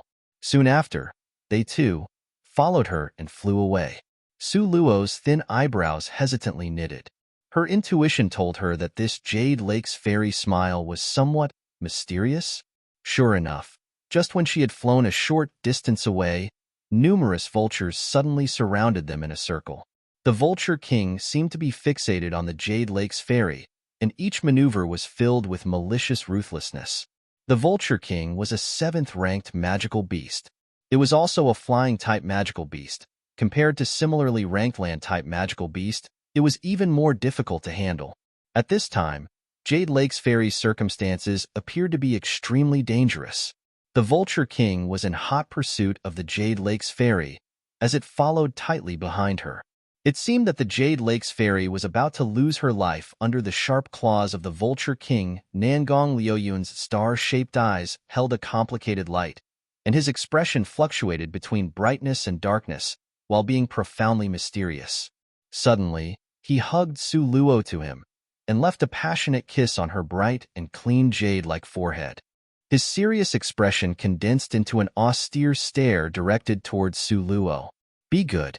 Just stay here and wait for me. Don't go anywhere else." Before the words completely left his mouth, and without waiting for Su Luo's reply, his body had already elevated to midair. Fast as lightning, he rushed toward the place where the Jade Lake's fairy was.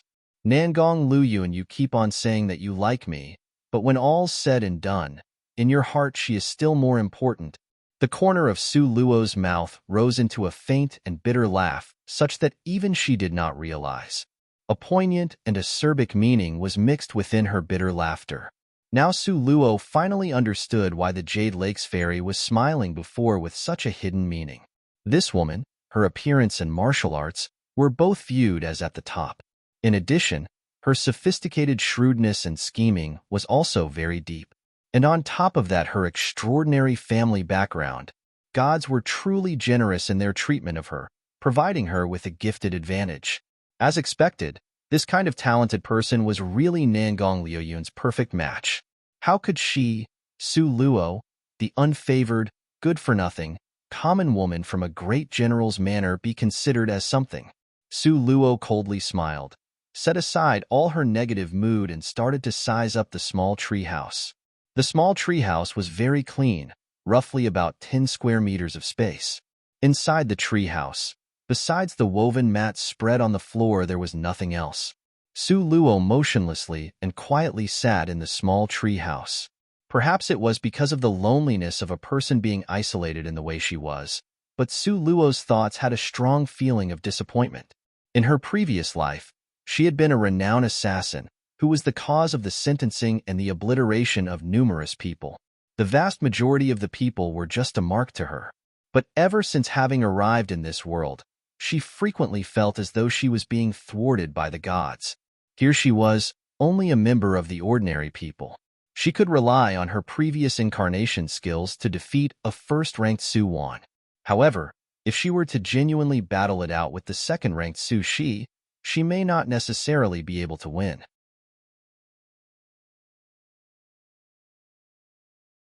Chapter 75. To subdue a foolish, adorable, pampered spirit, 2, let alone daring to challenge someone as strong as the Jade Lake's fairy. Yes, the Jade Lake's fairy continuously smiled at her, with an ordinary expression which lacked emotions. But from within her smile, Su Luo could clearly read her state of mind, and it showed a kind-of disdain. She had exuded an air of contempt, as if to say, just by a slight move of her finger, she could squish Su Luo like a bug. This type of impression made Su Luo feel extremely out of sorts. Within her heart, a raging, fighting spirit had been ignited. She, Su Luo, was not a good-for-nothing. On the contrary, she was a super-gifted genius with an affiliation for 3 elemental systems. If she was only given a chance, her future accomplishments would not be any bit inferior to others. Su Luo made a fist. This time, she must find dragon's blood in order to open up her space element.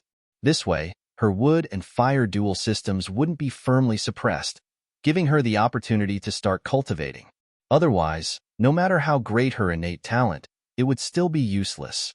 The person she was right now could be considered the richest individual under the heavens. There were mountains of gold and silver within her grasp, but up until now, she couldn't find the keys to open the door.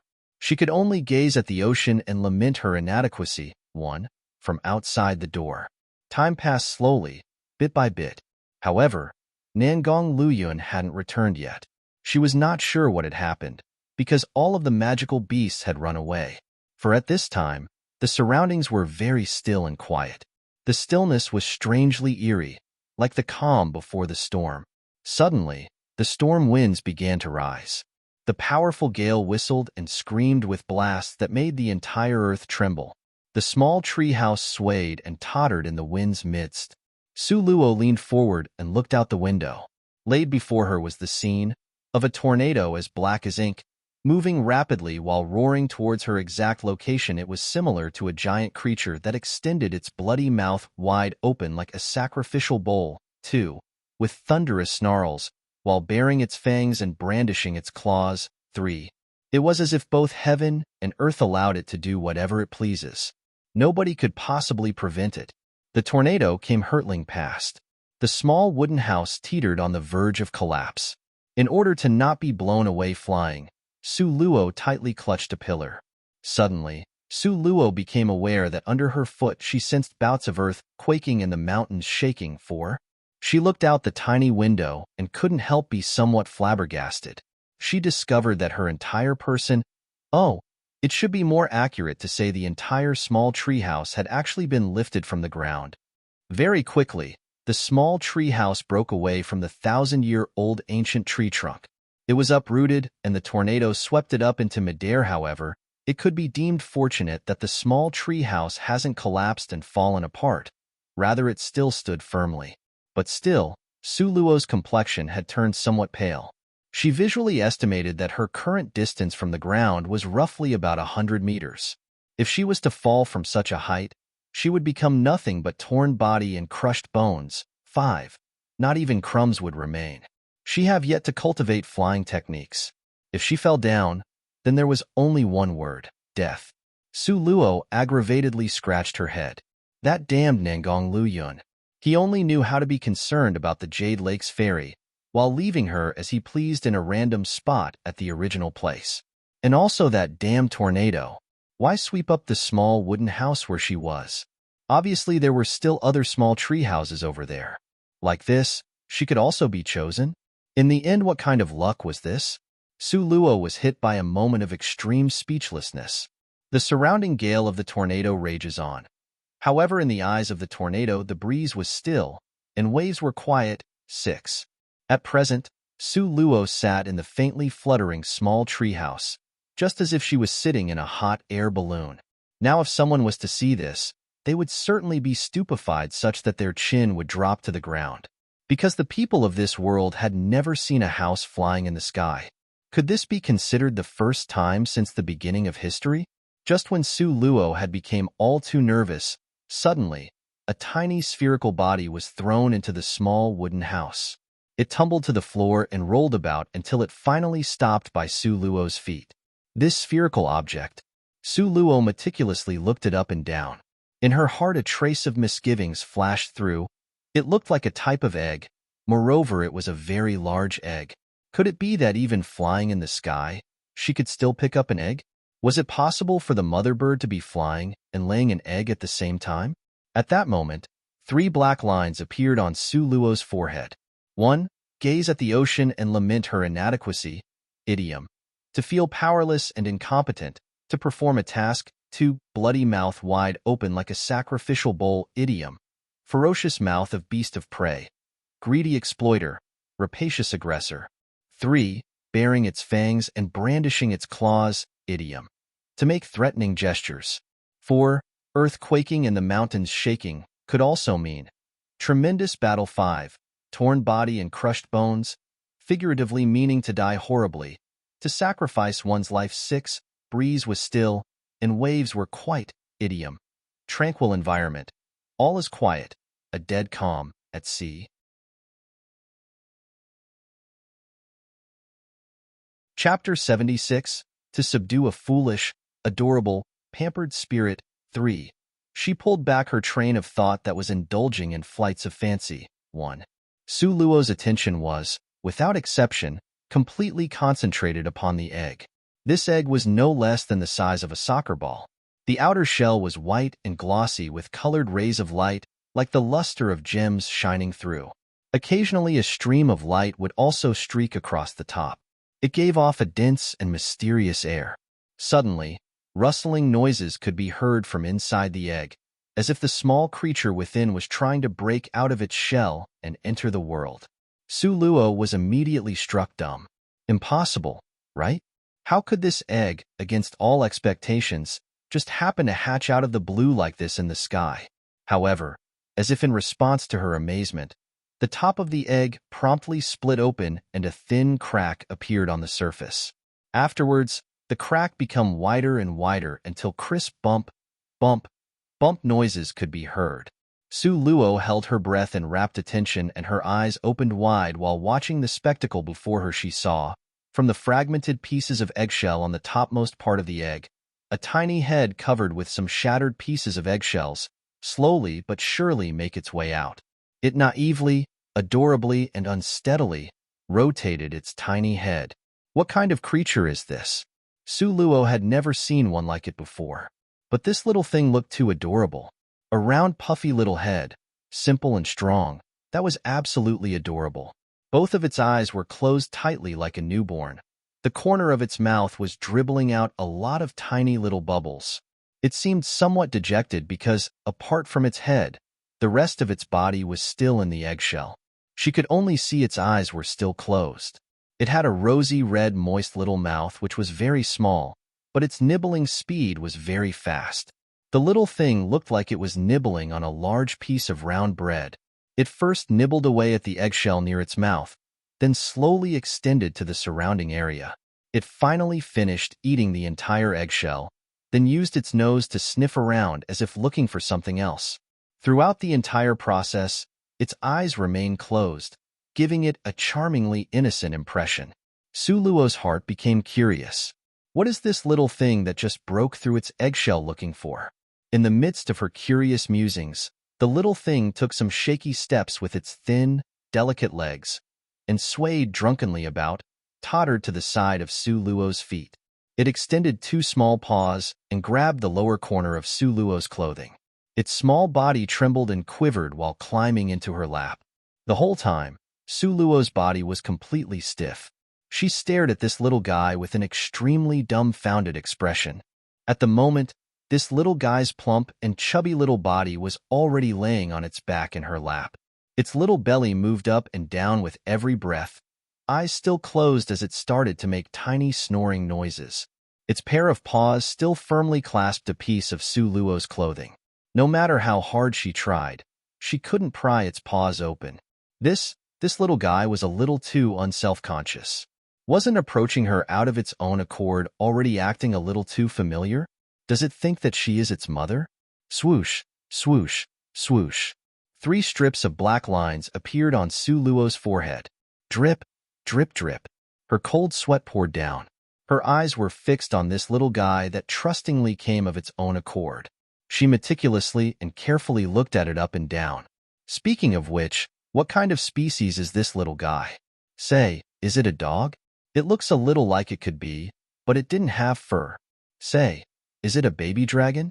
However, it was born to look like a plump ball with a foolish, blank expression that was too adorable. Entirely unlike the image of a divine dragon that would bear fangs and brandish claws, too, with a terrible and fierce malevolence. The most important thing is this. That egg just now, how did it roll to here in the first place? Was it caused by man, or was it the will of heaven?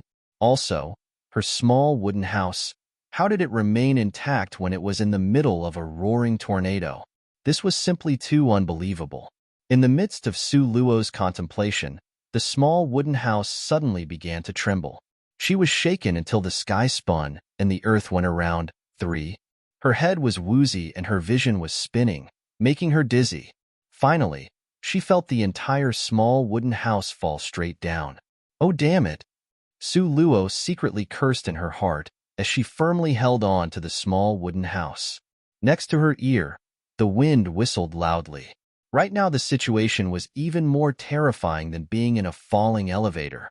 It was through great difficulty that she, Su Luo, had once again been reborn. How could she fall and die again? In this era. 1. Indulging in flights of fancy. Chinese idiom. To let one's imagination run wild. To have a bee in one's bonnet. Unrealistic utopian fantasy. 2. Bare fangs and brandish claws. Chinese idiom. To make threatening gestures. 3. Sky spins and the earth goes around. Chinese idiom. Giddy with one's head spinning, figuratively meaning huge changes in the world. Chapter 77. To subdue a foolish, adorable, pampered spirit. 4. When the small wooden house fell down, it fortunately by chance smashed down onto the branches of another 1,000-year-old ancient tree. Lush branches continuously resisted the downward pressure of the fall. During the descent, although the small wooden house was thrown about until it shattered into tiny pieces, Su Luo, a step ahead, had already rolled out of it, hugging the little guy tightly. Su Luo's movements were very nimble. She tucked the defenseless little guy next to her bosom, used both hands to grab a tree branch, and light as a feather, floated past. Her movements were graceful, lithe, and agile. Because of her ability to quickly dodge, when the shattered pieces of wood from the little wooden house fell down, it was unable to cause her the slightest bit of harm. However, this did not mean she was safe yet. Quite the opposite, there were other dangers that awaited her. Currently, not far from Su Luo's location, there was an extremely bitter battle taking place. One was a creature that looked very similar to the little guy, the divine dragon that Lu Ruahua and company previously shouted about. As for the other one, it could only be the phoenix bird, burning from head to foot in a raging inferno of flames. The two were fighting against each other to the point where it seemed that both sides would suffer from this winless situation. Dragon? Suddenly a thought flashed through Su Luo's mind. Her brain suddenly light up. She ruefully hit herself in the head. She had suffered untold hardships. 1. To arrive at the Sunset Mountain Range, eliminated countless difficulties, and all for what? It was, of course, for dragon blood. Since the one that was just fighting was a dragon, then Su Luo's gaze landed on the charmingly naive little guy who was comfortably asleep in her arms. This guy should also be a dragon, right? That's right. There could be no mistake. This was definitely a dragon. From before, that soccer ball-sized egg was absolutely a dragon egg. While she can't get the divine dragon's blood, but this little divine dragon was currently in her hands. Hey. The corner of Su Luo's mouth brought forth a sinister smile. This was indeed a perversion of searching everywhere, far and wide, given how easy it was to find. She realized that her luck was so good that it could only be described as defying heaven's will. She never expected that a dragon's egg would just coincidentally be dropped in front of her. Moreover, it also spontaneously hatched. And what's more, it even reflexively volunteered to climb into her lap. Su Luo started to smile with pride. Her slender finger poked the little divine dragon in her arms. The corner of the little dragon's mouth began to froth and bubble as it sleepily wheezes and snored in a sound sleep. It was completely unaware that it was being marked by someone. If the mother dragon knew about Su Luo's thoughts, it really would want to vomit blood. Just when her little dragon, that she had nurtured with great difficulty, was about to hatch, she ran into a phoenix that was seeking revenge. She could do nothing, and had no other choice than to randomly select a tiny place to store her little dragon egg. But how could she have known that the random small wooden house she had selected was actually harboring such a person? Furthermore, by sheer chance, what the person needed most was dragon's blood. If the mother dragon knew of this, it very likely would become insane with anger. What was this called? This was practically called voluntarily delivering her child to the door of a tyrant and begging for it to be oppressed. Su Luo took out a dagger from within her boots, which glittered like frost and snow, radiating deathly cold rays of light. However, right when Su Luo was pondering where she ought to start cutting, the little divine dragon unexpectedly woke up. It opened its misty, watery little eyes, and its little paws started to rub the blurred drowsiness out of them. Its little face was filled with confusion. This stupidly cute expression seemed to be able to enthrall any person with its adorable, bewitching sense of cuteness. Naturally, when she saw it, even Su Luo's iron-hard heart also softened. Suddenly, the adorable little dragon opened its round eyes wide and instantly fixed its gaze onto Su Luo. Su Luo also silently gazed back at it. When it saw Su Luo, the little divine dragon seemed to become very excited. Its little mouth opened, issuing forth a sweet-sounding dragon cry. Wang, the dragon cry, rang out next to Su Luo's ear, jolting her forehead with extreme pain and giving her a splitting headache. But also because of the sound of this dragon cry, her plans had been ruined. 1. Suffered untold hardships, Chinese idiom, trials and tribulations, with difficulty, after some effort.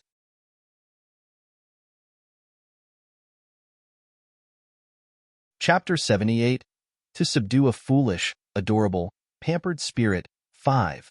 The mother dragon and the fire phoenix's fight was at the peak of ferocity for the battle, but it still found the time to turn its head, only to see its treasured little baby was actually laying in the arms of a person from the insignificant human race. Moreover, that human was even wielding a dagger and making motions towards the baby with it. Oh my God! The mother dragon let out a ear-piercing sound that resonated loud and clear. The sound volume blasted straight through the clouds into the sky. The mother dragon thought that it would be best to immediately release a dragon's breath to burn Su Luo to a crisp until there would almost be nothing left. When the transformation to ashes was complete, the residual would float away light as a feather. However, Su Luo's good luck rested on the dragon hostage she held in her hands, as this placed her in an advantageous position.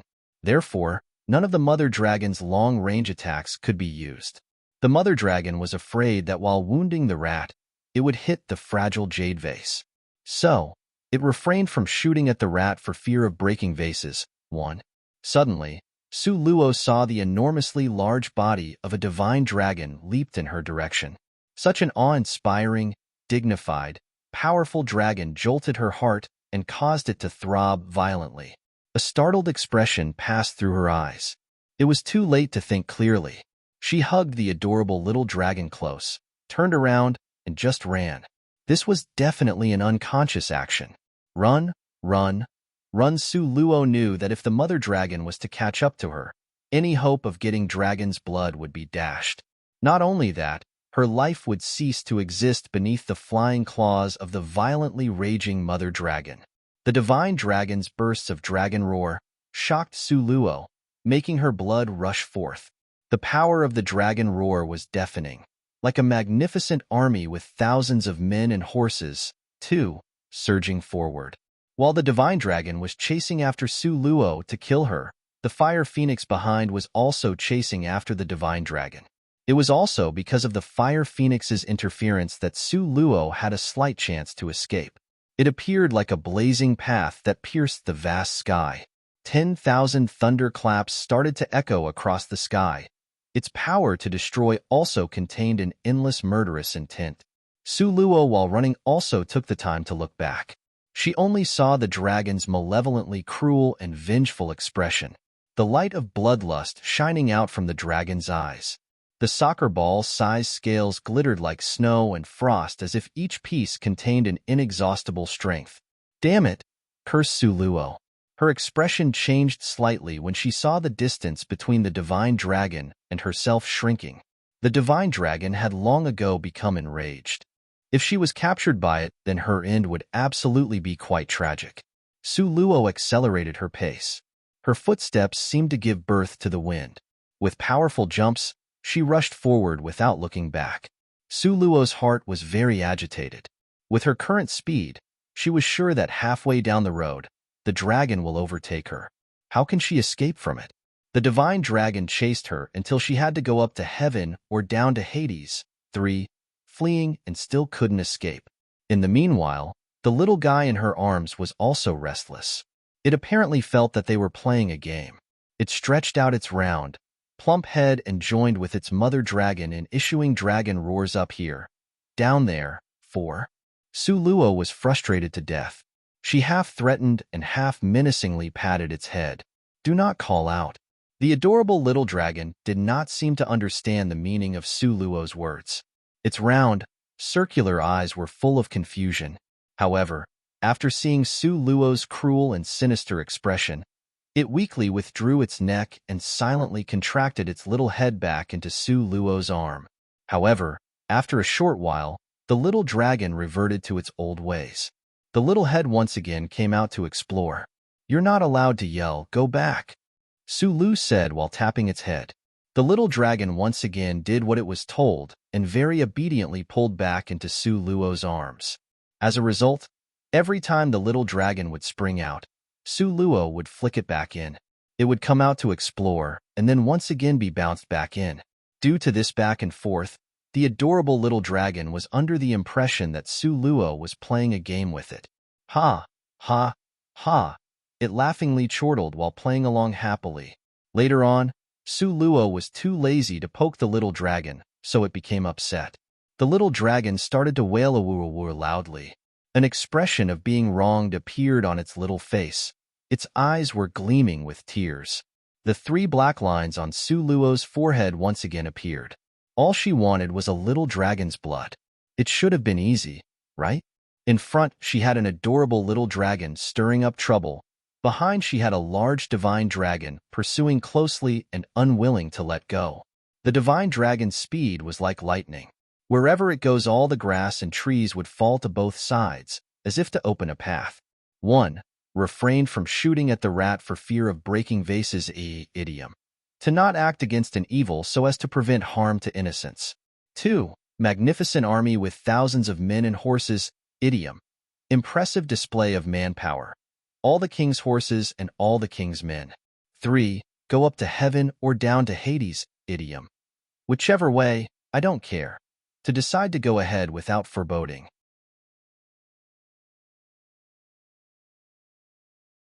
Chapter 79. To subdue a foolish, adorable, pampered spirit. 6. The rumbling echoes of tumbling rocks seemed to grow, and the trees that were blocking the path were immediately transformed into ashes by Dragon's breath. After a long chase, it was still unable to catch up. The divine dragon was so infuriated that both its eyes were red with anger. However, it was still afraid of injuring the little divine dragon, so it won't dare to fire off a dragon's breath. The large divine dragon's eyes continued to burn with flames of fury.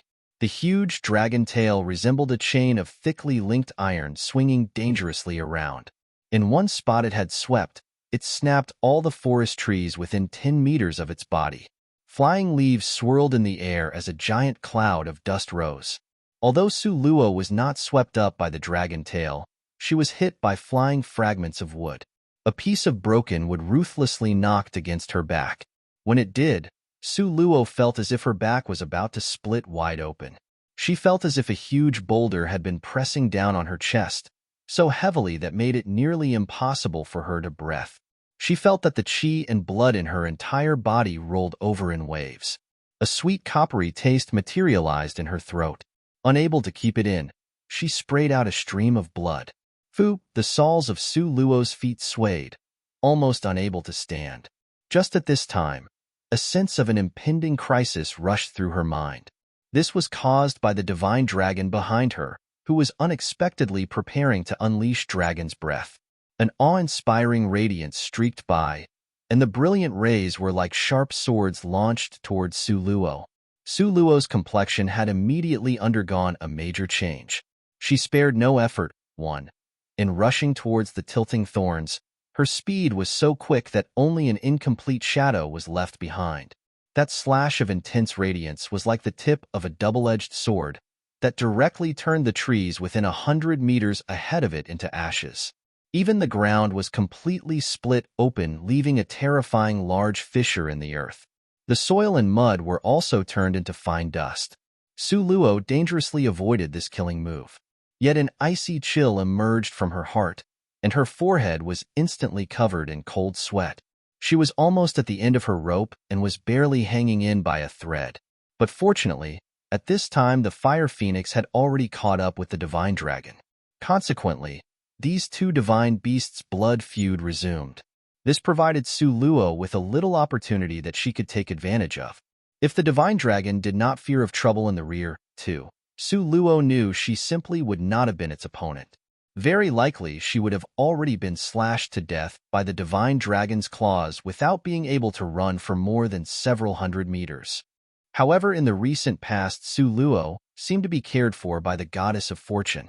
Against all expectations, on the back heels of this divine dragon, the fire phoenix followed up and continued its battle with the dragon. Moreover, this fire phoenix had narrow-mindedly, taken advantage of its difficulties. As a result, the divine dragon had no other alternative than to face Su Luo with hateful regret while gnashing its teeth. 4. Whenever the divine dragon was about to kill off Su Luo, the fire phoenix that had been following close behind would come out and cause a disturbance. This kind of situation repeated itself again and again, enraging the divine dragon until it nearly spat out blood. But now, even Su Luo also had a kind of urge to spit out blood. It's over. When Su Luo saw the barren cliffs and the precipitous rock faces ahead, she immediately wanted to start to cry but lacked the tears to begin. At this time, all three directions moving forward were blocked by an overhanging cliff, and behind her the mother dragon pursued feverishly, unwilling to let go. Now she basically had nowhere to escape. What to do? Could it be that her hands were practically tied and set to be captured? Out of the question. Even if she was to return the adorable little dragon now, the divine dragon will absolutely not let her get away. At present, she still had not arrived at the dead-end road, so surely there was still another chance to save herself. Sure enough, heaven never barred one's way. 5. Su Luo's sharp eyes saw a perfectly straight, dark green creeper vine hanging down the cliff. Su Luo gave it a few tugs and found that this rope-like creeper vine was apparently frequently used by people before her. She need not worry about the firmness aspect of the vine. It seems as if the heavens really don't want me to die. Su Luo's heart immediately rejoiced. She tucked the adorable little dragon into her bosom. Afterwards, she used her hands to nimbly grab the creeper vine. She used both her hands and feet to rapidly climb up the tall, overhanging cliff. It took her less than a quarter of the hour to reach the top. On top of the cliff was a flat plain covered by a meadow. A gentle breeze passed by and rustled a tidy area of the field into a rising and falling motion, like a jade-green wave that rippled. This sight gave her the sensation of an untroubled heart, pleased spirit. 6. Standing on top of the precipice and gazing into the distance, Su Luo could clearly see the feverish fight between the divine dragon and the fire phoenix not far away. It was as if they had claimed an area of heaven and earth for themselves. Fiery ocean patches spread endlessly, with soaring flames boiling over like lava.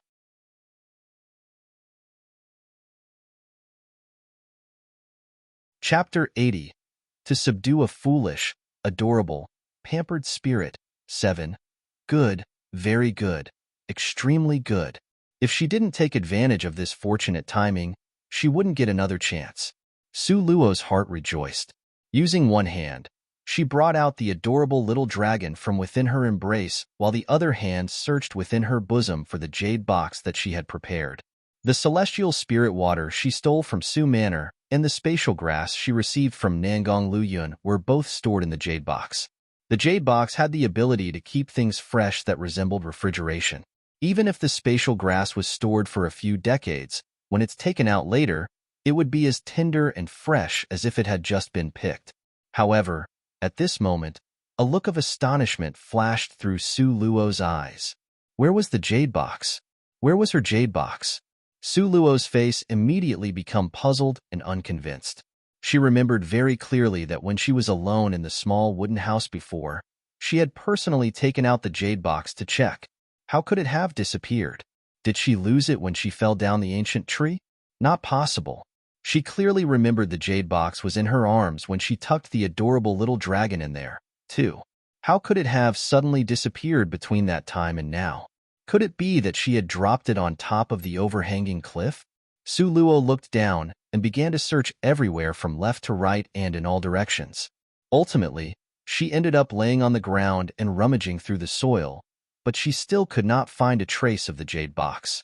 This could truly be called having picked up a sesame seed while losing a watermelon. Su Luo just wanted to cry but lacked the tears. Undoubtedly, the dragon's blood is right in front of her, but the spatial grass and the celestial spirit water had actually disappeared. What could be worse? While Su Luo was in the midst of dismay and going around in circles, the adorable little dragon from the beginning had been looking up at Su Luo with a pair of eyes which contained a bewildered and foolishly stupid expression. Its thin and delicate little paws grabbed onto Su Luo's trouser leg, and a pair of small, short legs followed Su Luo in continuously circling around. Furthermore, it seemed as if it was chewing something in its mouth. A flash of insight appeared in Su Luo's mind. She suddenly remembered the scene of the adorable little dragon eating the eggshells from before. She couldn't be that unlucky, right?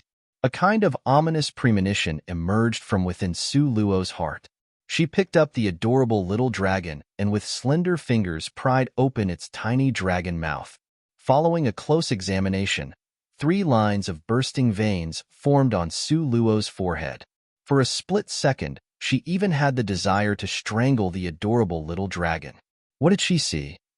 She actually found pieces of the jade box in the adorable little dragon's mouth that had yet to be swallowed. She absolutely could not have mistaken that bright green characteristic of the jade. This little thing. It actually ate the small jade box. Su Luo had a strong urge to flip the little dragon on its stomach in her lap and spank its butt. After a while of being mad at herself, Su Luo unhappily fixed her gaze on the adorable little dragon, as if attempting to kill it with her meaningful glare. However, the adorable little dragon seemed to be completely unaware of her glare. Instead, its head weaved to and fro, its sleepy eyes were drowsy from dozing off, the corner of its mouth was even splitting out tiny blue bubbles. Su Luo was so infuriated that with a swish, she took out her personal dagger. She threateningly gestured everywhere along the small body of the adorable little dragon with the dagger and very fiercely said, "Celestial spirit water and the spatial grass were swallowed, but it shouldn't have been digested yet, right?" The adorable little dragon opened its misty eyes. Its face had a sluggish look of having just woken up. She only saw its little mouth move closer, and then afterwards a crisp chomp sound rang out. Su Luo was once again dumbfounded. She rigidly fixed her eyes on the dagger handle used for self-protection, and once again had a feeling of being driven irascibly mad. Damn it! Nangong Luyun had said this dagger was made from top-grade iron, and also bragged about how exceptionally sharp it was. Unexpectedly, it had become lunch for this little guy, who in one bite chewed it apart. The adorable little dragon was munching away, as if eating something very delicious like a cookie, with crisp crunching noises that gave off a sweet and flavorful impression. Su Luo was about to hit her forehead again. She felt that if she was to continue to stay together with the adorable little dragon, either she will be driven mad by this silly little dragon, or she will cut this silly little dragon into pieces. These were the only 2 possible roads she could take.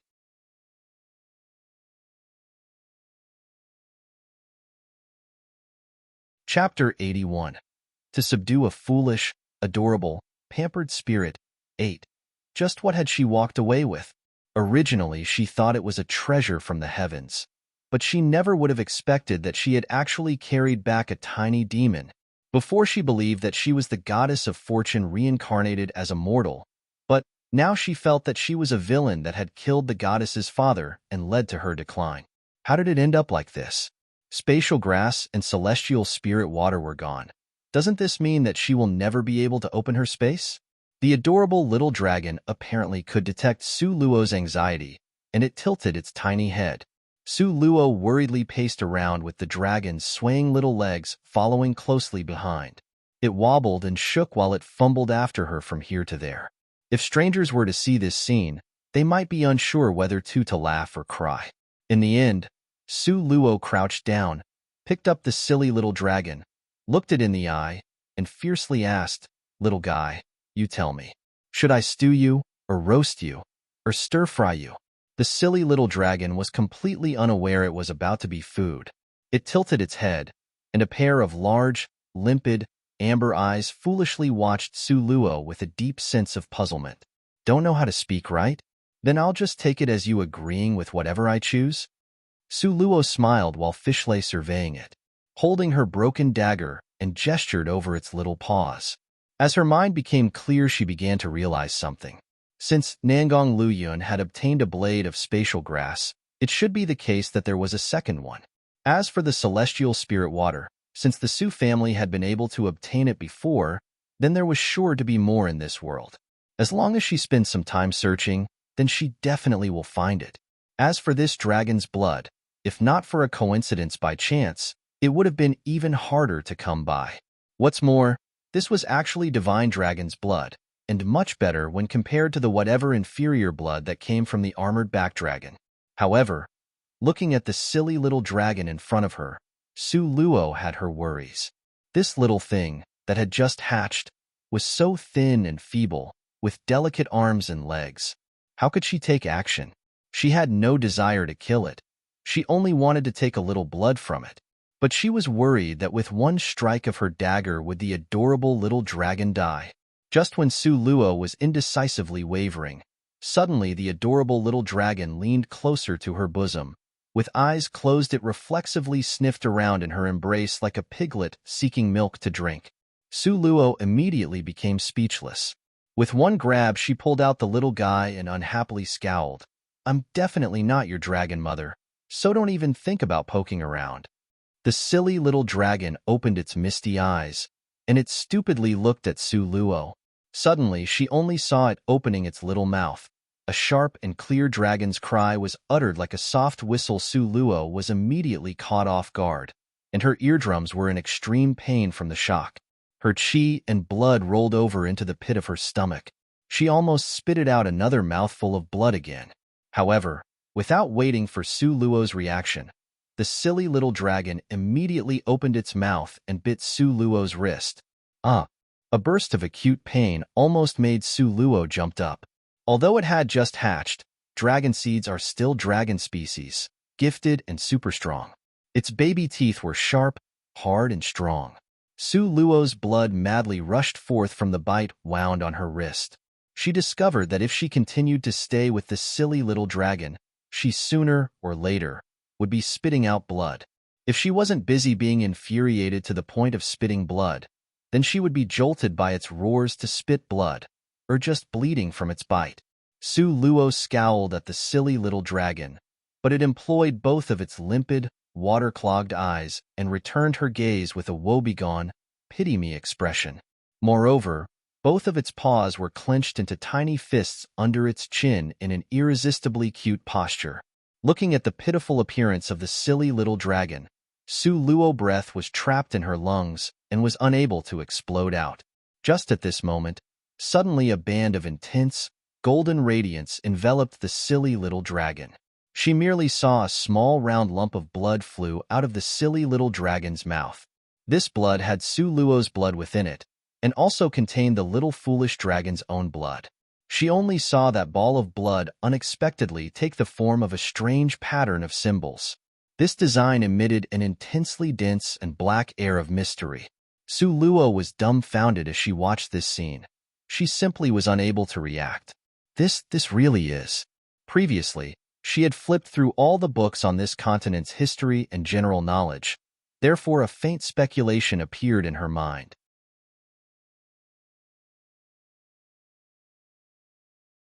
Chapter 82. You have been abandoned. 1. She saw that ball of blood quickly split in two. Half flew into Su Luo's body.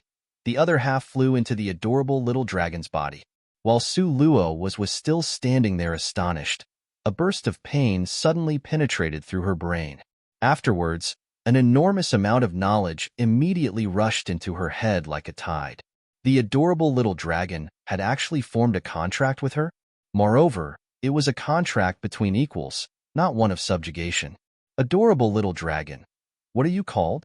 Su Luo could sense a thread of spiritual connection with the adorable little dragon, as if she can conduct a telepathic exchange with it. Ma. The young dragon's words weren't clear. Mama? What kind of name it that? Forget it. I'll just call you Ming Ming 1 from now on. Okay? Su Luo's slender figures rubbed the round and chubby head of the adorable little dragon. Ha! Ha! The adorable little dragon seemed to be overjoyed. It laughed until its eyes became narrow lines. Without using any power, she had managed to subdue a little divine dragon. This gave Su Luo a feeling of being blessed, akin to the sensation of pies magically falling from the sky. Anyways, it was obvious that the goddess of fortune once again favored her. Suddenly, the scene in front of her eyes blurred. Su Luo dodged, but she had already entered a completely unfamiliar place. Su Luo carried the adorable little dragon and inquisitively looked around. Don't tell me, could it be that this was her space? But this space was really small and only about 10 square meters in size. Moreover, it only had a small fountain-like spirit spring and there was nothing else. Also, what made Su Luo even more depressed was that the adorable little dragon's body can enter. But as for her, only her spirit can enter. Her spirit entered the space, but her body was still outside. This made her somewhat depressed. It proved that her space was different from the legendary rumored space in one's body. The space spoken of in legendary rumors stated that the owner can enter with their physical body. This way, when in danger, the person at any time can avoid harm by entering their space. This indeed was the best treasure to bypass being killed for property while on a journey away from home. The reason why Su Luo dared to kidnap the adorable little dragon was largely in part due to her certainty that when the moment comes, she would have her space. When the divine dragon that chased and wanted to kill her arrived, she could hide in her space, and thus her safety would be guaranteed. However, looking at the current situation, she would have to take her time making a decision, too.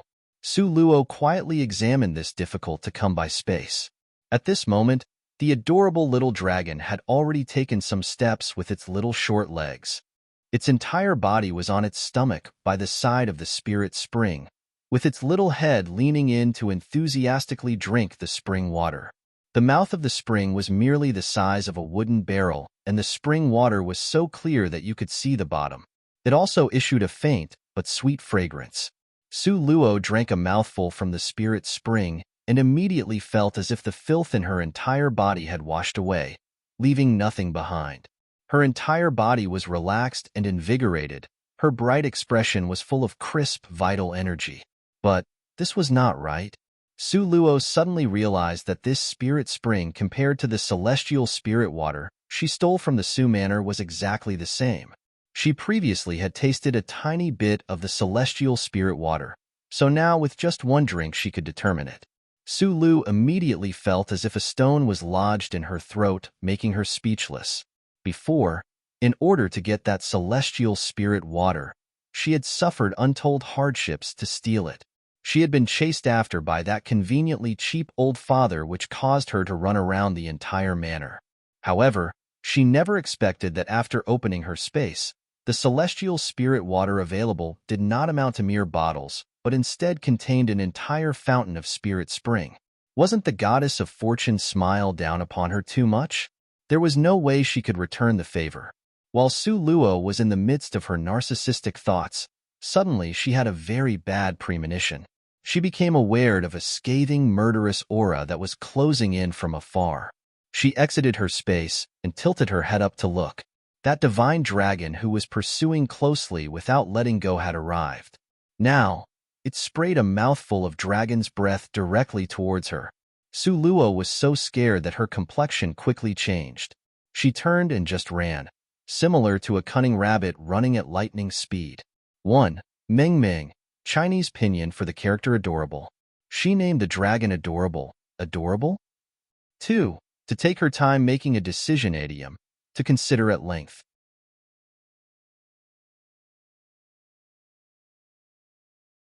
Chapter 83. You have been abandoned, too. Maybe it was due to drinking the celestial spirit water, but Su Luo suddenly that felt her whole body had become light and graceful. She felt as lithe as a swallow, and her speed compared to before was faster by a large margin. Previously, she was shaken until she spat out blood. She had run until utter exhaustion, but under a mouthful of spirit spring, these symptoms had now all disappeared. Run, run, run. Su Luo ran to the other side. grabbed the creeper vine, and jumped off to swing all the way to the other side of the cliff. The divine dragon was tightly pursuing behind her, unwilling to let go. It breathed out a dragon's breath towards her. Half of the cliff suddenly collapsed. Numerous rocks began to rain onto Su Luo. Su Luo fell like a flexible flood dragon, jumping right and left as she continued to dodge. When the chase got extremely close for comfort, Su Luo suddenly had a flash of insight that made her firmly slapped herself in the head. Her space had been opened already, so the adorable little dragon's blood held no more use for her. She can just return the adorable little dragon. How could she have been so stupid? How could she not have thought of this earlier? Su Luo's thoughts were well developed, but reality was very different.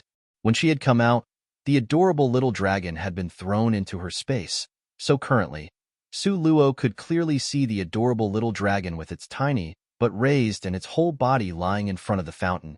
It had its face in the spirit spring glup, glup, drinking it down. Slowly, the places where the spirit spring was located began to disappear. Inside Su Luo, her mind and heart were in great pain. She hastily summoned the adorable little dragon in her mind.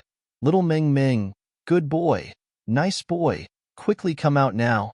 The adorable little dragon continued to drink. Your home's master is about to be beaten up by your mom. Quickly come out. Su Luo dodged left and right, while she continued to call anxiously. The adorable little dragon clutched the earth at the side of the spirit spring with its two small paws, dipped its head, and continued to drink. On Su Luo's head, 3 lines of veins burst out. This disobedient little guy, when she escaped this, he'll see how she'll spank his little ass. On this road, Su Luo was being chased by the divine dragon while constantly zigzagging and scurrying around in all directions. Finally, even she did not know where she had ended up. Suddenly, Su Luo sensed that there were people in front, and they were even people she was familiar with. Su Luo's eyes flashed with a secretive and evil look. Then, with no guilt at all, she guided the divine dragon in their direction, leading the trouble to the east, too. This was a trick Su Luo was very skilled at. Soon, Su Luo had gotten so close that she could see a 5-person group. The group was not just any random group. It was none other than Lu Ruohua's group. When Lu Ruohua turned her head to see Su Luo's whole body's battered and exhausted appearance, obviously she looked very happy. She looked up, down, and all over Su Luo. At last, with an unbridled laugh, she grinned. Su Luo, so it was you? We were only separated for so long. Yet how did you become this embarrassingly disheveled? Su Luo absent-mindedly looked over at her. She blandly responded with one sentence, and you're not unkempt? Currently, Lu Ruohua's clothing was filthy and tattered from head to toe.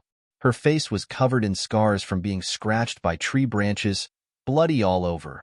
She was a complete mess. Her face was probably injured by the tornado from before. Lu Weiming looked at Su Luo. His eyes flashed with a complex look. He laughed with enthusiasm. Miss Su? How come His Highness Prince Jean is not with you? Su Luo let out a sigh. His Highness Prince Jean had some business and left for a while. He will be back soon. Do you have some business that need him? When she heard this, Lu Ruohua let out a huge, maniacal mocking laugh. She pointed at Su Luo and said, You little credit-claiming whore. You think we don't know? His Highness Prince Jean had already left chasing after the Jade Lakes Ferry. He abandoned you. Yet you still don't understand? You're just His Highness Prince Jin's plaything, a pawn that he can always discard at any time. 1. Flood Dragon. Legendary dragon with the abilities to control rain and floods too, leading the trouble to the east, idiom, meaning redirecting the trouble onto someone else.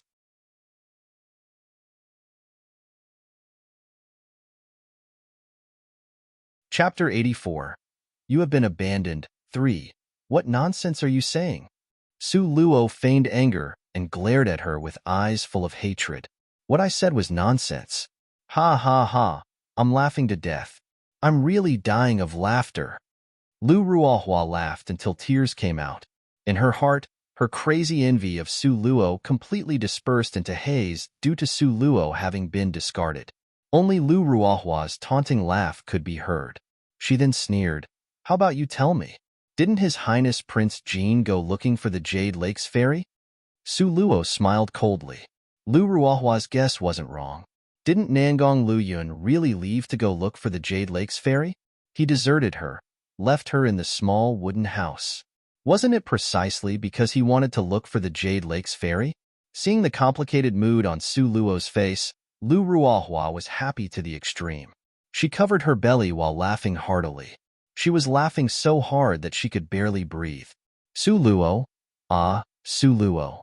Here I was under the impression that you had a lot of skills. After all, His Highness Prince Jean was so loving towards you. You probably didn't expect that you being favored would last for a mere 2 days. Ha, ha, ha. Su Luo only watched her laugh quietly, a secretive light appearing in her eyes. However, it wasn't possible to see any changes on her face as it remained inscrutable. Lu Ruohua had enough of laughing, turned towards Lu Weiming and said, "The wild serpent's inner core is still on her body. Shouldn't we take it back?" Lu Weiming frowned slightly, a trace of hesitance flickering across his eyes. After a while, he finally said, "Didn't she already swallow it?" Lu Ruohua's face showed contempt for his idiocy while her eyes glared at Lu Weiming. "Are you stupid? How can the inner core of the wild serpent be so easily digested? Maybe it's still in her digestive tract undamaged and intact. Being uncertain, why not just cut open her belly and then we'll know for sure, right?" Lu Weiming was somewhat hesitant. After all, previously His Highness Prince Jean had displayed a very caring manner towards Su Luo. Lu Ruohua let out a sneering laugh. "Don't you see? His Highness Prince Jean has already abandoned her. Otherwise, why would His Highness Prince Jean chase after the Jade Lakes fairy? Could it be that you think this slut can even be compared to the Jade Lakes fairy? If you were asked to choose, would you choose the precious, gloriously flowery fairy or this good-for-nothing? Don't tell me you feel that His Highness Prince Jin's vision can't be compared to yours?" Lu Ruohua's words coaxed at every step, penetrating deeply through each layer of resistance. Lu Weiming's expression had a frightful hidden depth. It issued a nebulous, deadly threatening air. He was aware that Lu Ruohua wanted to avenge a personal grudge, so she was trying to bewitch him, but he was still unable to refuse.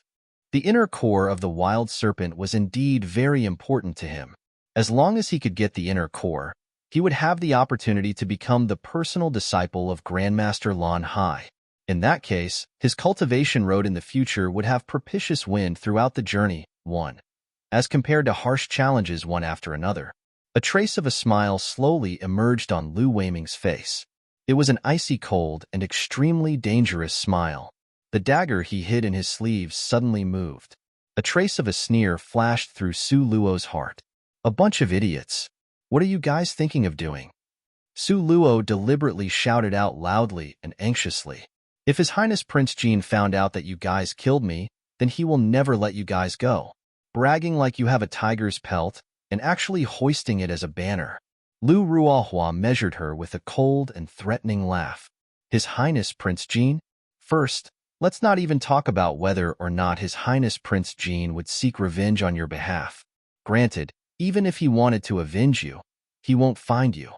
Here in the Sunset Mountain Range, it's full of magical beasts. After the magical beasts have gnawed on your bones, I don't know if His Highness Prince Jean will even recognize that chunk of bones is you, Su Luo." You guys, Su Luo's words had yet to be completed when she felt a sinister human shadow already standing behind her back. The deeply cold handle of the dagger was headed towards her throat. Assassin! She would never have thought that Lu Weiming was like her, someone proficient in assassin techniques. A very dangerous and icy cold smile appeared on Su Luo's face. Propitious wind throughout the journey. Idiom. Plain sailing. To go smoothly. Have a nice trip.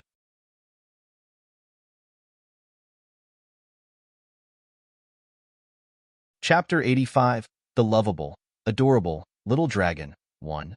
Lu Weiming could only watch as Su Luo's feet slid away, her entire body slipping from his hand like a mudfish. Before he could react, her figure was already 10 meters away. 1. Lu Weiming's dagger promptly met with empty air. A thread of surprise flashed through his eyes. He could feel that Su Luo's body did not contain a shred of spiritual power. This was sufficient to illustrate that she was simply an ordinary person that could not be more common and a waste of space. On the other hand, he himself was already a third-ranked mage. However, his sneak attack actually did not succeed. This gave him a strong feeling of having been thwarted. The corner of Su Luo's mouth evoked a smile that was nearly impossible to catch sight of. She smiled coldly. With her feet not even touching the ground, Su Luo turned her body and just ran. She could feel that the battle between the Divine Dragon and the Fire Phoenix was over. Now, the Divine Dragon is free to chase after her again in order to kill her. If you have the ability, then don't run. Lu Ruohua shouted, then immediately gave chase. If you have the ability, then don't chase.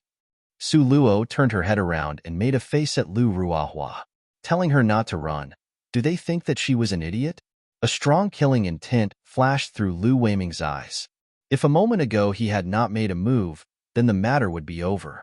Since he had already attempted an attack, he must now complete the task and eliminate all evidence. Otherwise, if Su Luo was to make sinister accusations in front of His Highness Prince Jin later on, their lives would be forfeit. Even though His Highness Prince Jin had tossed her aside and left, God knows when the temperamental Prince Jin would change his mind and go look for her again. At this moment, Lu Weiming's eyes held a sinister bloodlust, overflowing with killing intent. The others watched as he ran so fast he seemed to be flying, tightly nipping at Su Luo's heels. He followed her closely, not giving her a chance to escape.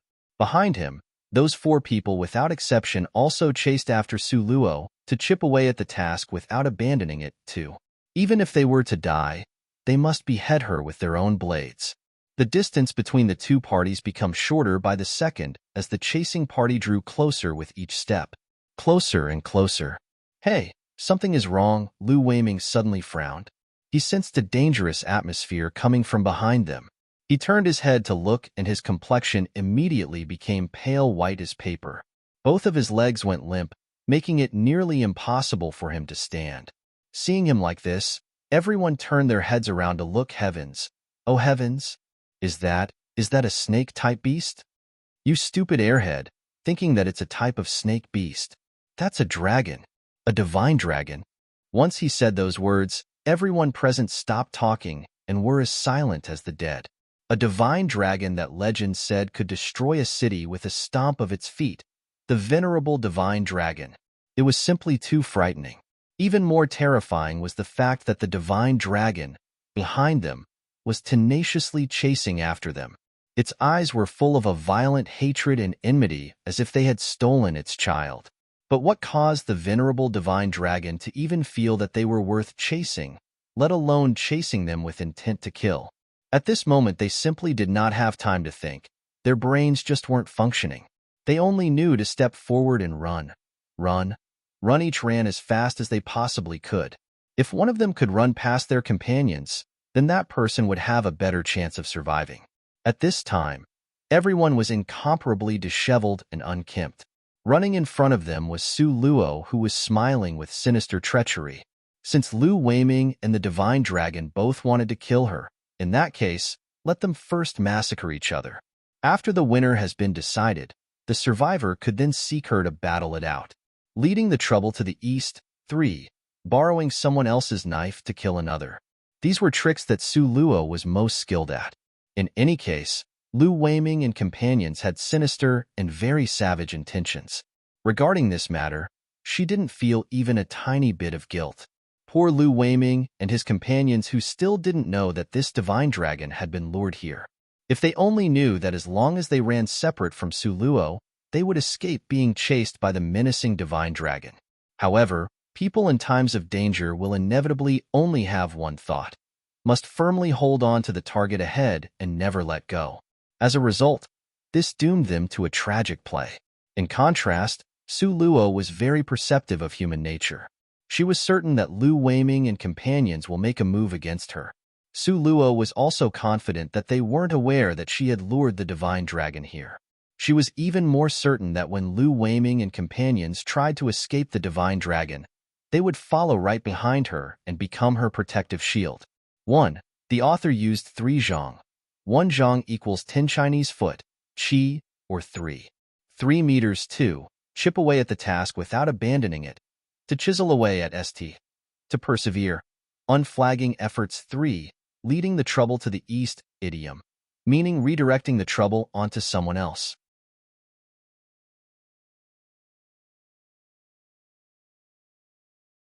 Chapter 86, The Lovable, Adorable, Little Dragon, 2. When it came to astute schemes or sophisticated shrewdness, Su Luo would absolutely not lose to anyone. Poof, the divine dragon sprayed out a mouthful of dragon's breath.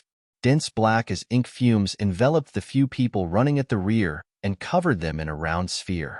In the divine dragon's eyes, these insignificant humans running together with Su Luo were her comrades, and they all deserved to die. She was afraid that by killing Su Luo she would hurt the little dragon, but in regards to these tiny ants she had no such misgivings. Consequently, she did not control her dragon's breath. A desperate cry came from the group of people that had fallen behind. It was uttered by a person from Lu Weiming's team. This youngster had a huge crush on Lu Ruohua, thus he was very amenable to her. However, at the most critical moment when the dragon's breath arrived, he gave Lu Ruohua a helping push, whereas Lu Ruohua had simultaneously pushed him towards the back.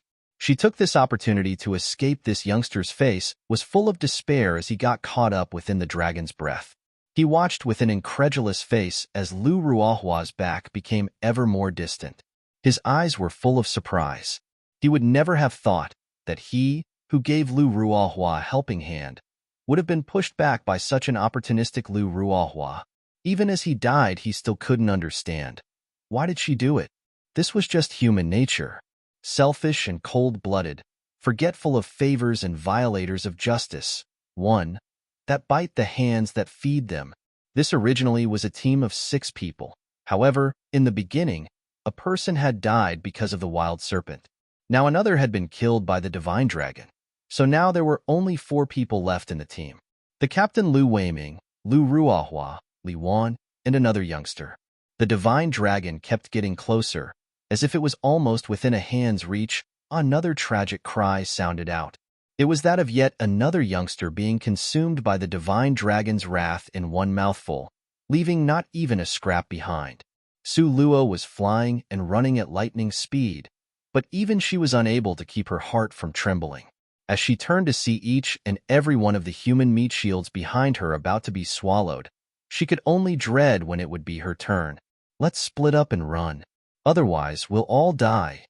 Lu Weiming was worthy of being named captain, for once he calmed down, he very quickly found the only solution. There was only one divine dragon, so as long as everyone scattered in all 4 directions, then at least 3 of the people could have a chance of escape. Lu Weiming sent Su Luo a quick glare full of hatred. He knew Su Luo must die within Sunset Mountain range.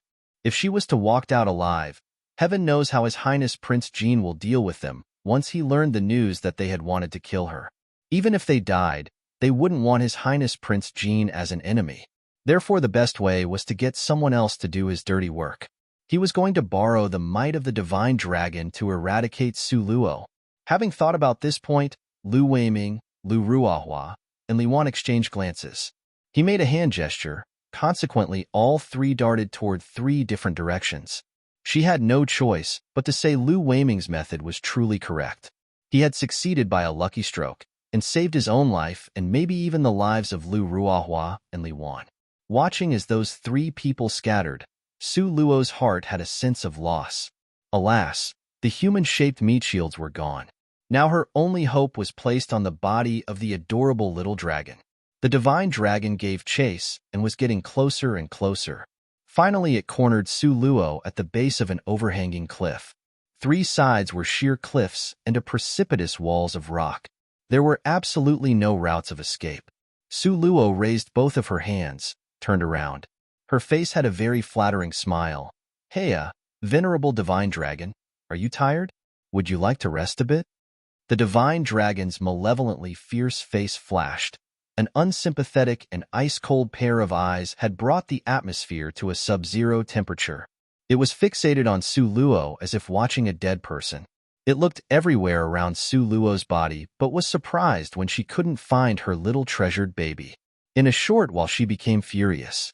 Do Do not, do not. Su Luo was so anxious that she was sweating. 1. Forgetful of favors and violate justice. Idiom. Ingratitude to a friend. To kick a benefactor in the teeth.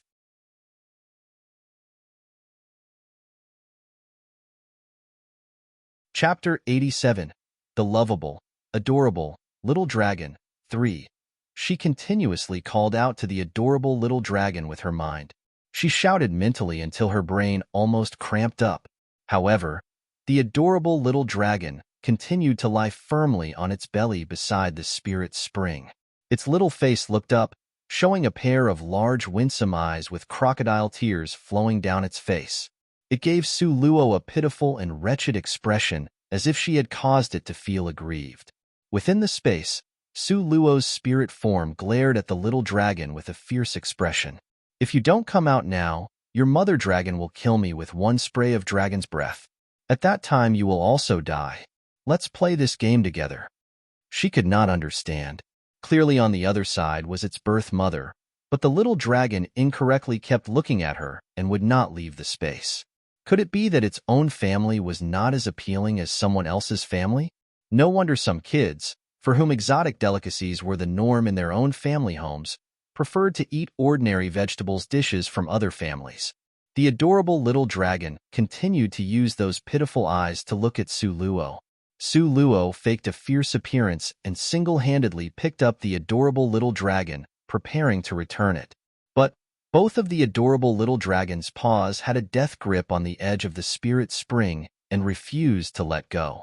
Crocodile tears were falling from its eyes, as if to say that Su Luo was a human trafficker who kidnapped and sold children. Su Luo propped up her head with one hand. Whose family did this spoiled child really belong to? Please come and quickly carry it home because she couldn't afford to raise it. She merely wanted to return the little dragon to its original owner. So what was so wrong with that? The little dragon was making it seem as if she was sending it to the execution block. Finally, Su Luo was left without any other option. If the little dragon didn't show its face now, the divine dragon will definitely kill her with a mouthful of dragon's breath. As a result, Su Luo cajoled the little dragon using a gentle tone and displayed a friendly appearance. She clenched her teeth, put on a warm, tender smile and said, "How about I fill a large bucket with the spirit spring and you can take it home with you?" The adorable little dragon shook its head. That wouldn't be nearly enough. Su Luo was frustrated, but she, once again, put on a coaxing smile and said, "Then how about? Let's first go greet your mother dragon and politely ask about her health, okay? After all, she has not seen you since you hatched." The adorable little dragon shook its head. It was certain it would be carried away. Su Luo only felt the space between her eyebrows burst with aggravation. Finally, she gave a secretive, calculating smile and quickly picked up the adorable little dragon. "You think I won't be able to pick you up? Harumph, humph." It came to Su Luo that within her space, she was the boss. When the adorable little dragon was lifted out of her space and appeared in her arms, the divine dragon had been in the midst of brewing a second dragon's breath. "Your Eminence, hurry and take it back." Su Luo cupped the adorable little dragon with both hands and hastily rushed forward to give it back. She placed the adorable little dragon on the ground and motioned the little guy to hurry up and pay its respect. It should be said that the divine dragon had also suffered bitterly. After many trials and tribulations, she birthed the egg, then had to incubate it for a long time. Once the adorable little dragon was born, in spite of everything, it refused to go home. It forced this new mother to chase after it and had succeeded in embarrassing her to death. The adorable little dragon, with wobbled and swaying steps, turned its head back every step and shuffled to the front of the divine dragon. The angry mother dragon used a water bucket-sized forefinger and poked its head, causing the adorable little dragon to bend over like a roly-poly and, with a loud thumping sound, fall backwards. That sight was comically funny and laughable, such that Su Luo almost laughed out loud. However, the divine dragon just indifferently swept her eyes towards Su Luo. That expression was cold as ice, and a frosty air started to climb up from the soles of her feet. All at once, Su Luo could not laugh anymore. The eyes of the divine dragon contained an endless killing intent, and its ferocious expression gave off a violently irate mood. It was about to let loose a wave of dragon's breath towards Su Luo. However, just at this time, the adorable little dragon clutched at the divine dragon's finger and followed the path up its arm, wobbling and swaying as it climbed up. Finally, its tiny buttocks sat on top of the divine dragon's nose, cleanly dispersing the dragon's breath its mother was brewing. In that moment, the divine dragon and the adorable little dragon had an appearance of mutual affection for one another, of a mother and child. Su Luo's heart moved. If she didn't leave now, then what was she waiting for? If the divine dragon discovered that the adorable little dragon and her had formed a contract, she's afraid it would squash her to death with one slap of its claws. Hence, Su Luo walked quietly on the tips of her toe and retreated a few steps. After she had made some ground, she turned her body around and stealthily slipped away.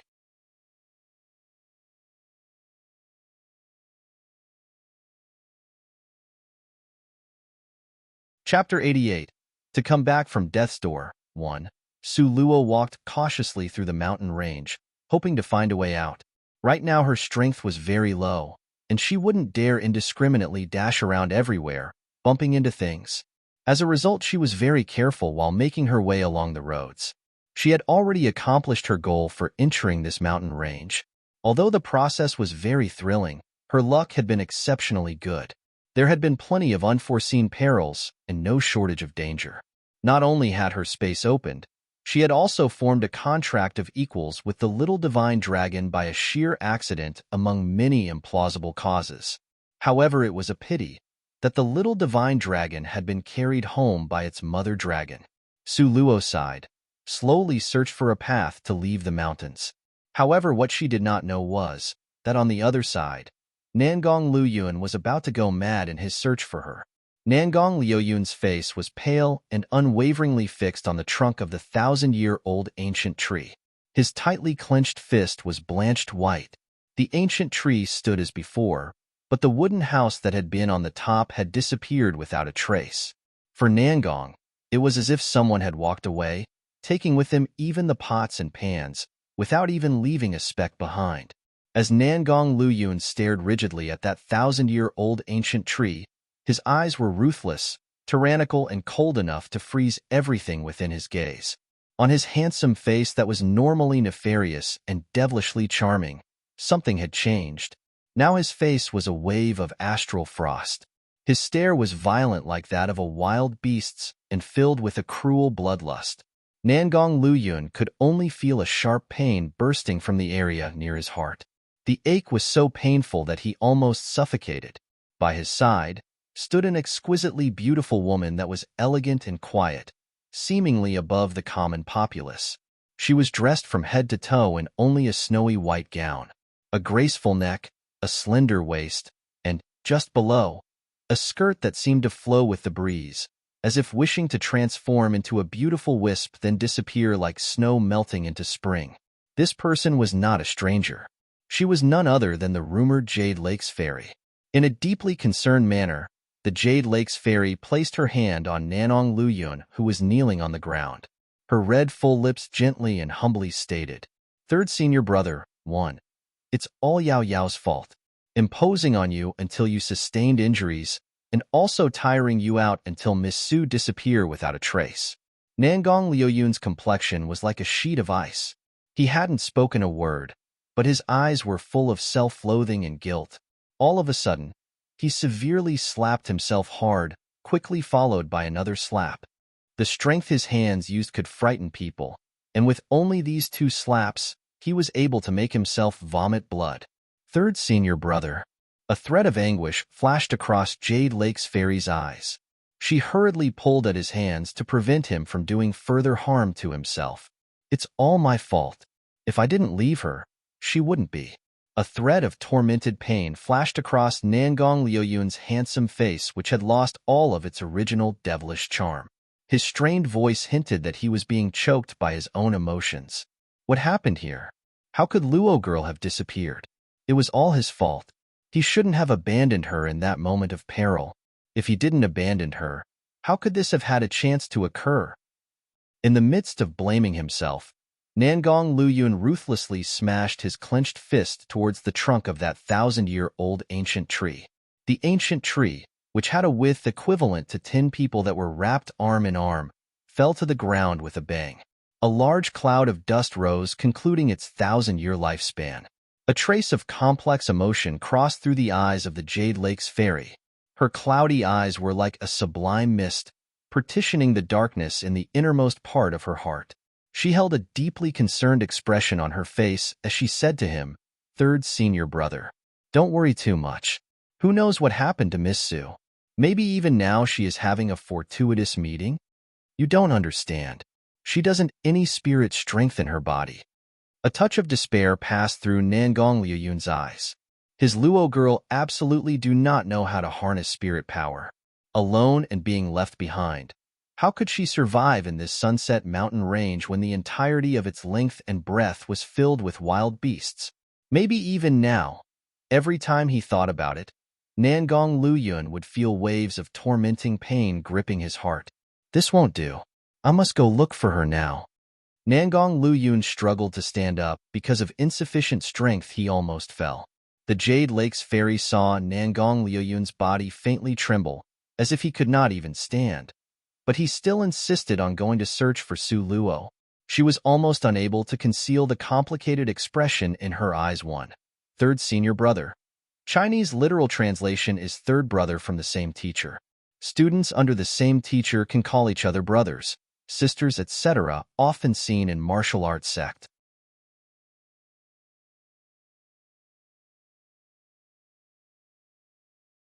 Chapter 89. To come back from death's door. 2. The Jade Lake's fairy pulled on Nangong Luyun, who was tottering on the verge of collapse. Her beautiful eyes moving cleverly around. Her voice sounded justifiable and honest as she said, "Third senior brother, looking at how badly injured you are, how can you go search for her? Even if you could find her, if she really was in danger, would you be able to save her?" The Jade Lake fairy's words were reasonable and irrefutable. She had hit the nail on the head. Nangong Luyun truly had suffered severe injuries. In order to save the Jade Lake's fairy, his abdomen had been slashed heavily by the king vulture's claws and had bled profusely. Once he was able to finally stop the bleeding, Nangong Luyun had rushed here to look for Su Luo, only to find that she had disappeared. Third senior brother. Right now your first priority is to recover from your wounds. The Jade Lake's fairy gazed at him in concern. Believe in me, okay?